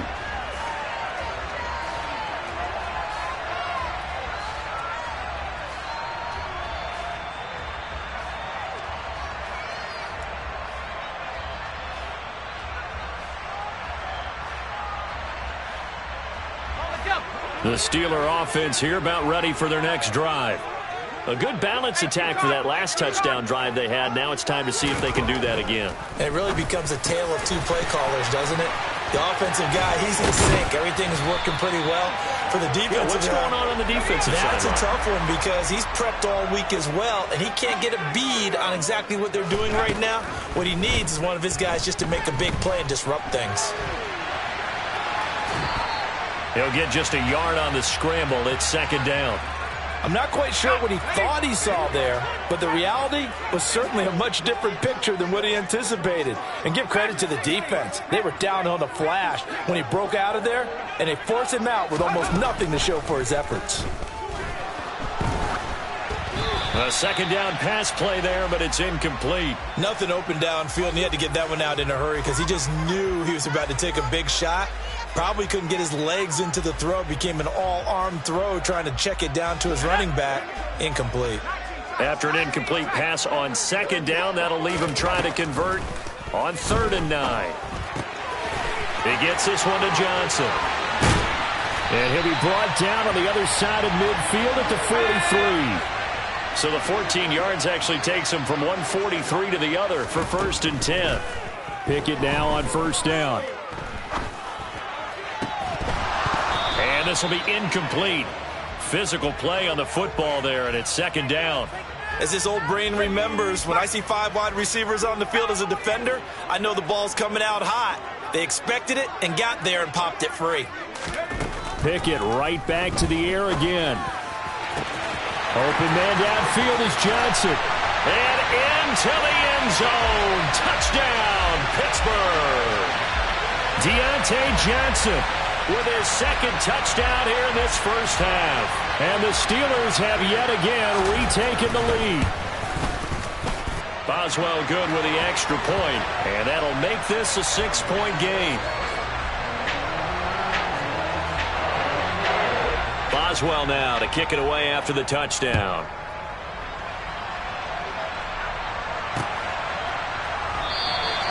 And it'll be a touchback as Tyler Lockett says, I'm not going to return this one. Coming to the line here to begin their next drive, the Seahawks offense. And right now, we've got a little bit of an offensive masterpiece going on both sides, moving the football, scoring points. It's almost like somebody put the defense on rookie mode in this one. I mean, we haven't even left the first half, Charles, and we're certainly on pace for a shootout. An excellent start for both offenses. The fans have to be enjoying this to seeing all these points go up on the board. As a former defender, you know I'm not enjoying this at all. But right now, both these teams just trading haymakers. Let's see if anyone slips up first. Can anyone counter with a nice little jab and get things going in their direction? Off of play action, here's Smith. Escaping the pressure right. Open man, that's Noah Fant, the tight end. And he's going to be out up around the 45-yard line. His first catch, good for 14 there and a first down. That's a pretty throw right there. That ball's in the air a long time, but it's right on the money on the right sideline. A really good route. Moving the defenders towards the middle of the field before breaking to the sideline. What a completion there. Big-time arm strength. Very nice route. The 71 yards rushing for him as he has been tough to stop here in this first half. 2 minutes remaining in this first half of football. Ready up. Hurry, hurry. From the 50, it's Smith. Catch is made by Metcalf. Touchdown. DK Metcalf. 50 yards. And the Seahawks are an extra point away from taking the lead. The extra point now coming from Myers.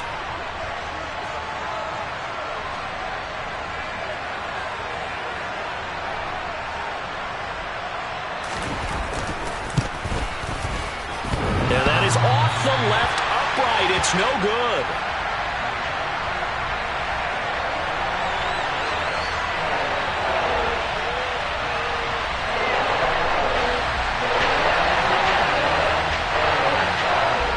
Couple of teams locked into a good one here. 21 all the score as the kick's away. Fielded just outside the goal line. And he'll be stopped up at the 25.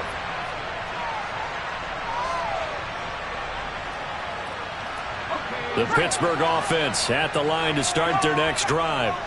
Good drive last time. Really effective passing the football. Do you maybe mix it up, now go to the ground game and surprise the defense a little bit? I would anticipate the defense making some changes, but I wouldn't necessarily just absolutely go in the opposite direction. They're doing so well throwing the ball. Yeah, why I wouldn't change it up until they showed me a reason to do so. 1st and 10, here's Pickett. Flushed out right. And he'll protect himself at the end here as he winds up getting pretty decent yardage. Pickett, he'll look to throw it. And that'll be knocked away. It's incomplete. Nice progress down the field, was halted by that incompletion. They could try for some safe yards here to get things moving again, or keep throwing it and pushing it downfield to try and pick up bigger yardage.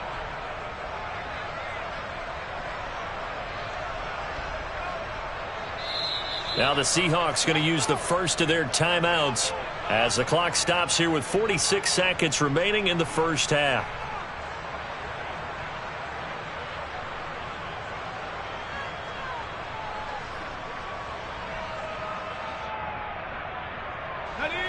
Once again, they'll come up on the 26-yard line, 2nd and 10. Pickett now from the gun here. He finds his man, and it's a fumble. But this will get out of bounds, so possession will stay the same. From the 13 now, they work on 1st and 10. From the red zone now, they'll look to throw. It's a gain of 7, and that will bring up 2nd down. And we've seen him have success earlier on with the ball in his hands because he is a get it in space and make a play kind of a receiver. But that time, they closed on him quickly and held him to a short gain. From the 6 now on 2nd and 3.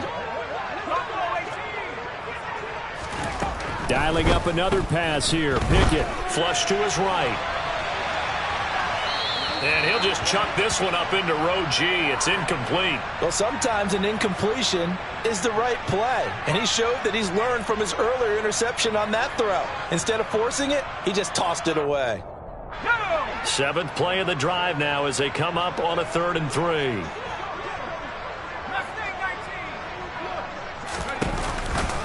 Trying to pick it up on the ground with Harris. And he won't have the touchdown, but he will have the first down as he's tackled at the 2.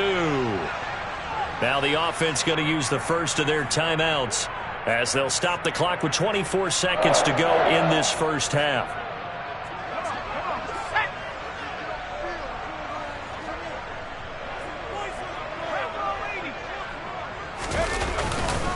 They'll try to run with Harris. And not even back to the line of scrimmage this time as they're on him quickly once more. They'll try and run with Harris. And he's into the end zone. Touchdown, Steelers. Najee Harris as the first half is winding down. And the Steelers have taken the lead here in the final stages of this first half. Well, he finishes off the drive with a touchdown run, Charles. Remember, he also had a catch on this drive as well. And that's what running backs want to be in today's NFL, a complete back. 3 down, stay on the field, run it, and catch it. And he gets it done. Boswell for the extra point.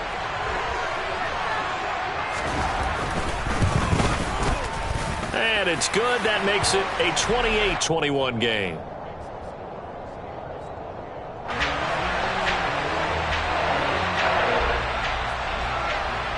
So not much time to speak of remaining in this first half as the kick's away.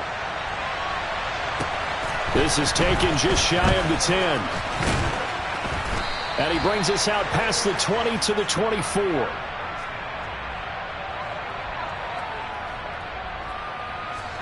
Coming to the line here to begin their next drive, the Seahawks offense. And with 8 seconds on the clock, really not a lot of time to try to put anything together.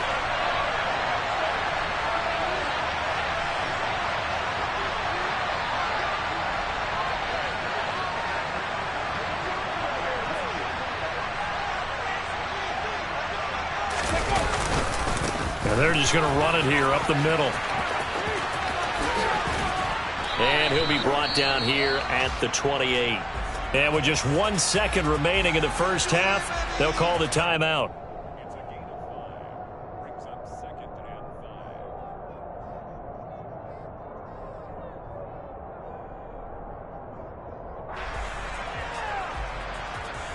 Here we go. The first down run got 5. Here's 2nd and 5.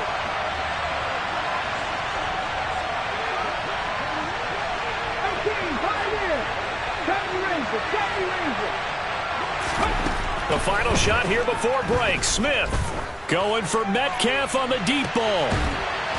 Into double coverage, and it's intercepted. The safety, Terrell Edmonds, picks it. And he will be brought down on what will be the final play of this first half. Time for a break. We've hit halftime. 2 quarters down, 2 still remain. We step aside. This is the NFL on EA Sports.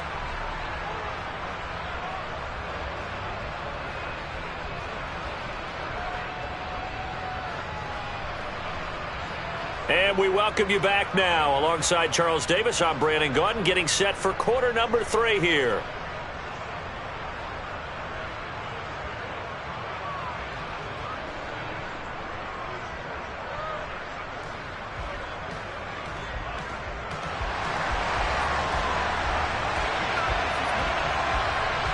Both these offenses have been in fine form. What will the second half bring us as we are underway in quarter 3?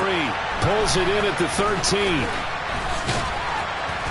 And a nice return sets him up pretty good here right at the 30-yard line.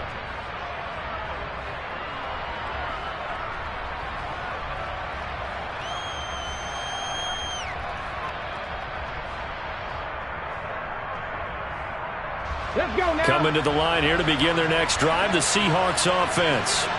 Well, Charles, we saw a pretty entertaining first half, close ball game. Remember there toward the end of the second quarter, the opposition scored to take the lead. Now we'll see if these guys... He's got a man, complete. And all the way in, touchdown Seattle. DK Metcalf. His second touchdown of the afternoon. And the Seahawks come right out of the locker room and score here in the opening minute of the third quarter. Myers connects on the PAT. And we are all tied at 28.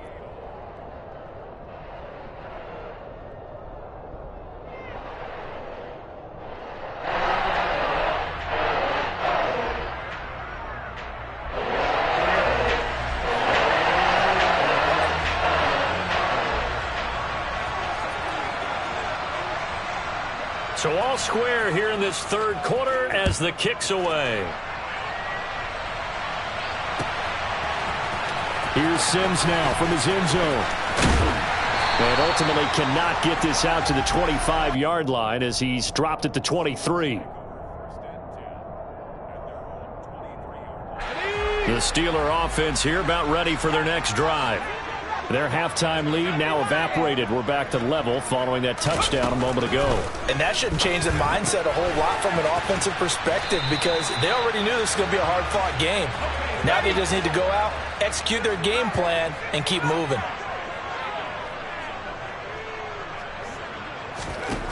To throw again on second down. Pickett.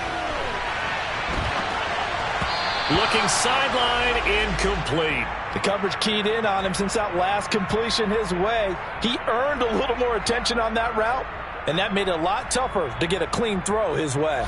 After the incompletion, here now, 3rd and 2. Now Pickett.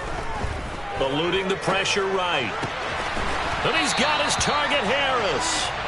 And he will have a Steelers first down as they're able to get the 3rd down conversion.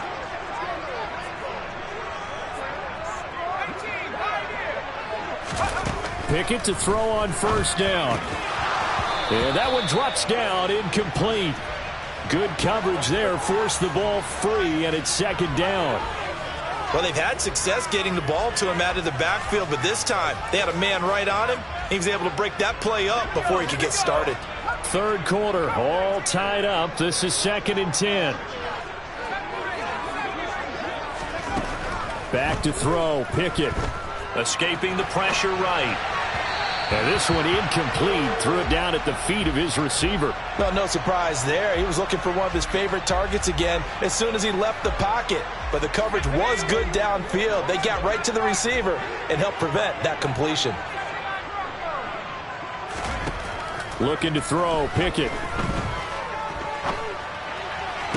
And that is incomplete. His back has been a dependable safety valve all game, so he went back to him when his first read was covered. Just unable to connect, so the play results in no gain.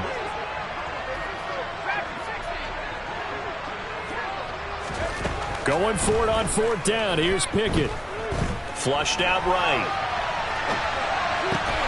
Pass complete. George Pickens with it. And he is going to have the Steelers first down as they manage to convert, and that'll keep the drive alive. A throw there, but that's going to wind up incomplete. Well, a momentary speed bump there with that throw, partner. The defense had other ideas, and they're trying to mount a small stand before this drive reaches the end zone. Flush to his right. Here's Johnson with a reception. And in for the Steelers touchdown. Deontay Johnson, 31 yards, as they have taken the lead. And remember, partner, that's a rookie quarterback back there. Apparently, he's getting the hang of this NFL thing pretty quickly. They have 3 touchdown passes. You're right, he looks comfortable. What are they doing? Anything in particular? Well, they keep talking about making sure they're giving him plays that fit his talents and also maybe shrinking the playbook a little bit. They did tell us that. Bottom line, he's really good. Extra point put through by Boswell, and they will take a 7-point lead.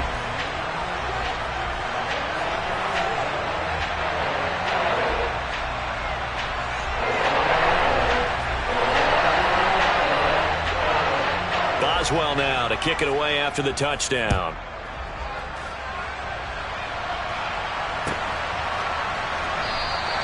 And it'll be a touchback as Tyler Lockett says, I'm not going to return this one.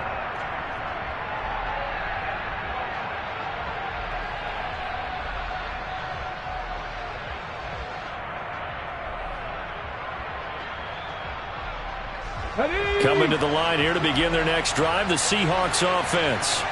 Well, partner, coaches always say that every play is designed to score a touchdown. Sometimes that's not really true, but last drive, that was the case. One play to get into the end zone, and now they'll try to duplicate that success here. And it's rare for those moments to happen.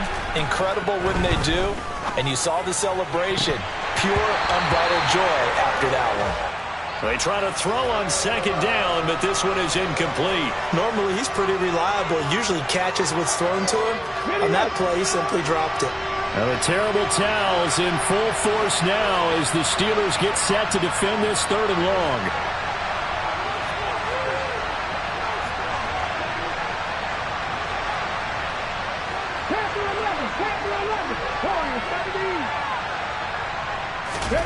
Throwing on 3rd down, Smith. Open man is Metcalf. He's got it.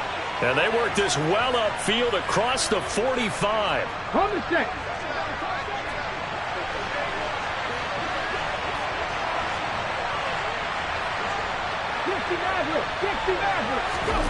Now Gino on 1st down. Completes it to Fant on the right side. Touchdown, Seahawks. Noah Fant, 52 yards. And the Seahawks are within an extra point of tying up this ball game. When they drew that up, I don't think they envisioned it ending in a house call, but he got it and took it all the way home. Really impressive run after the catch, wasn't it? That was really special by him. But let's face it, in today's NFL, those tight ends are often former wide receivers or maybe even sometimes bigger running backs. They just put them in a position to get a great matchup and make plays like that.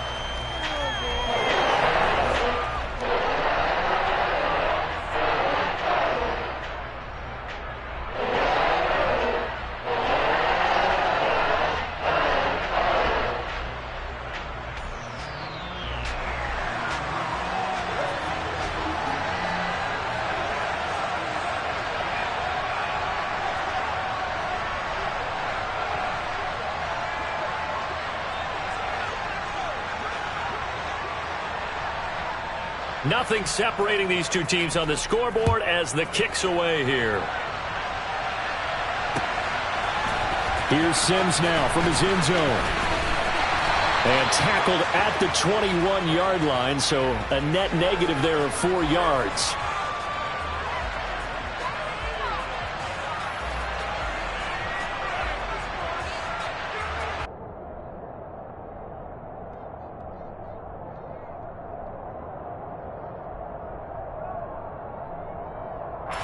The Pittsburgh offense at the line to start their next drive.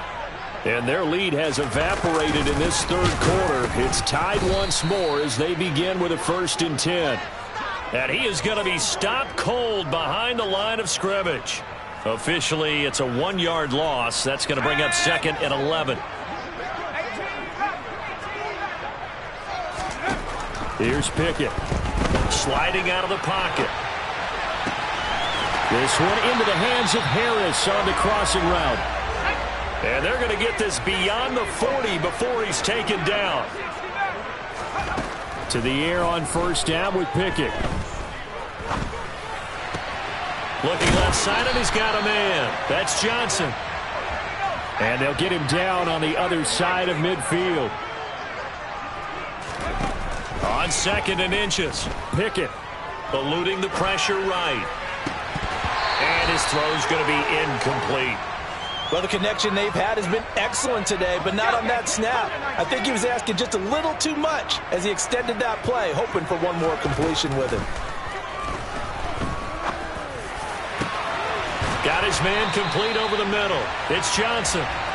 And that'll wind up moving the chains again as the tackle's going to be made at the Seahawks' 22-yard line. On 1st and 10, it's Pickett. Again, it's Johnson. And they're going to get this down to about the 17-yard line here.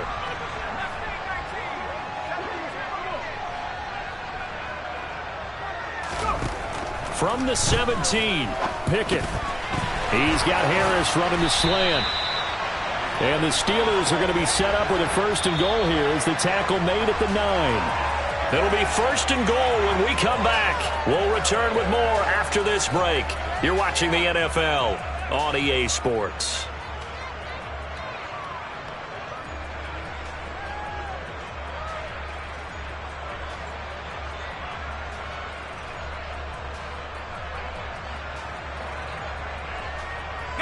A field goal could get them the lead, but it might not be enough here as they come up on 1st and goal. On the give, this is Harris. And he's going to take it in for a Steeler touchdown. Najee Harris, a 9-yard touchdown run. And the Steelers answer back with a touchdown of their own to break our tie and take the lead here in the fourth.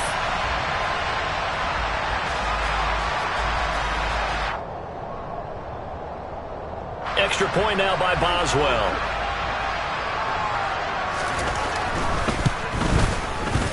And they will take a 7-point lead now.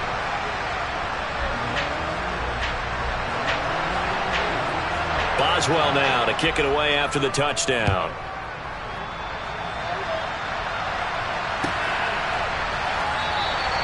And it'll be a touchback as Tyler Lockett says, I'm not going to return this one.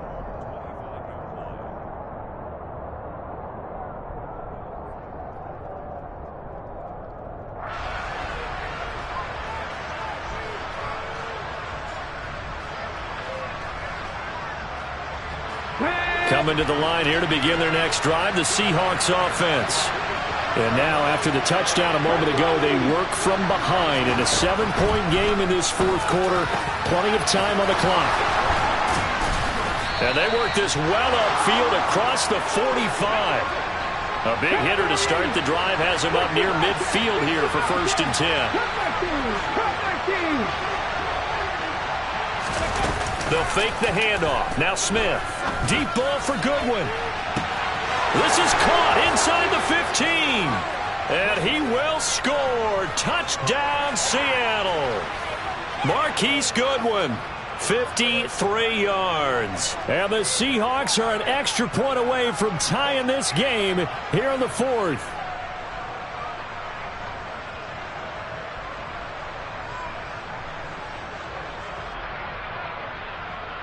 Now Myers for the extra point.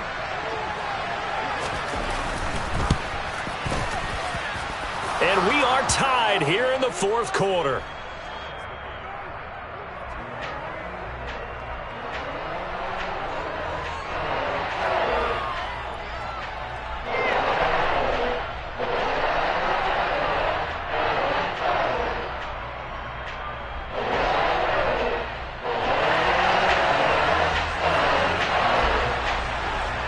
So here comes the kickoff now, all even here in this fourth quarter. Here's Sims now from his end zone. And the decision to bring it out, not a good one, as he's tackled at the 15.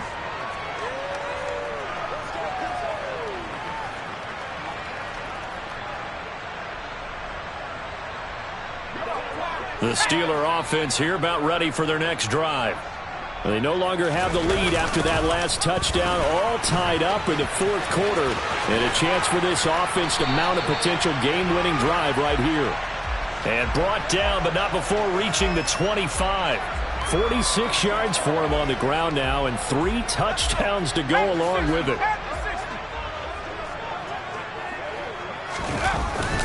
First down, and they go back to Harris. He'll be dropped after a gain of about 6 across the 30 to the 31.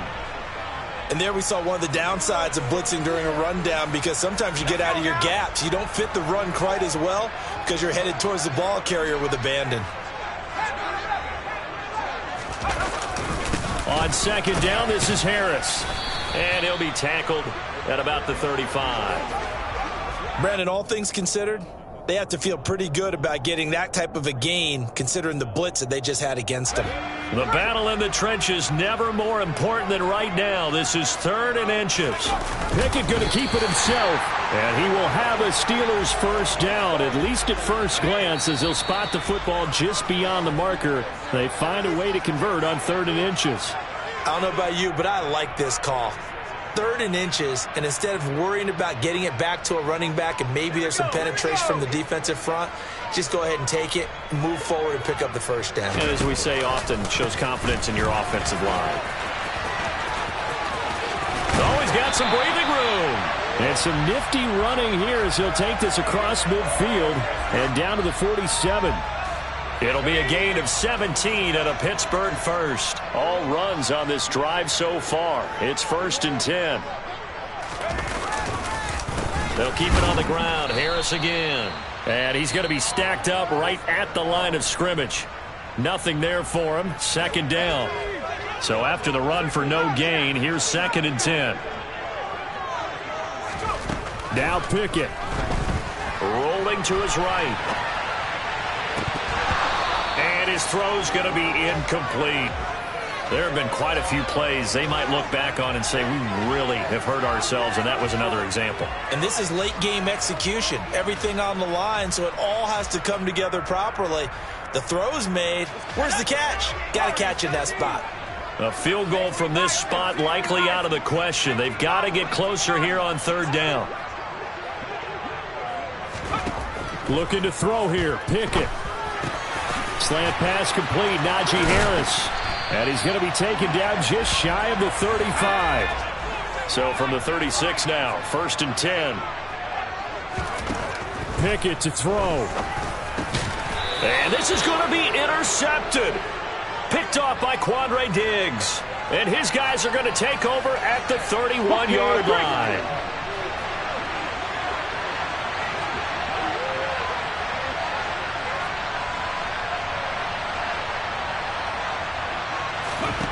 Now Smith.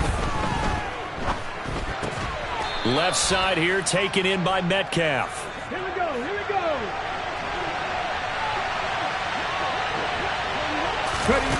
Now it's Smith. And he's got the speedster Goodwin. Now the Seahawks call the 2nd of their 3 timeouts as they get it with 26 seconds to go in the football game.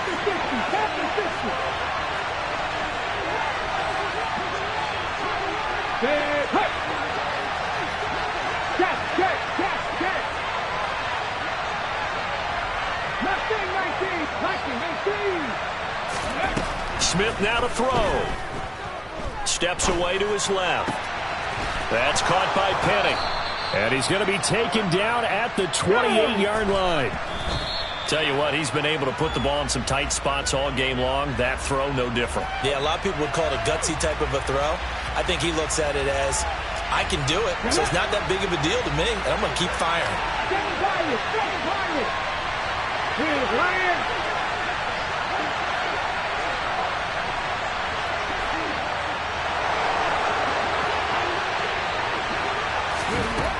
Smith. And that's going to be incomplete. Good effort there trying to take a shot, but it's 3rd down. These are the spots, this stage of the game, where it pays to have speed on the perimeter, doesn't it? It certainly does, and in the 2nd quarter, he may very well run by him, but in this situation, I know as a defender, I'm loosening up a couple of extra steps that allowed him to run with him stride for stride.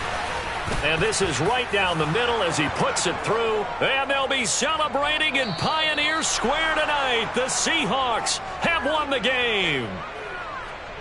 Charles, normally when you see a group score this many points, it's a complete blowout. But instead, they needed every single one of those in this close, high-scoring affair. And, Brandon, I'm still on the edge of my seat after that one, because when you have that much scoring and it still comes down to a one-possession game at the end, that's not something we see very often. In this case, these offenses, they brought it. The defenses, they're going to need some work going forward.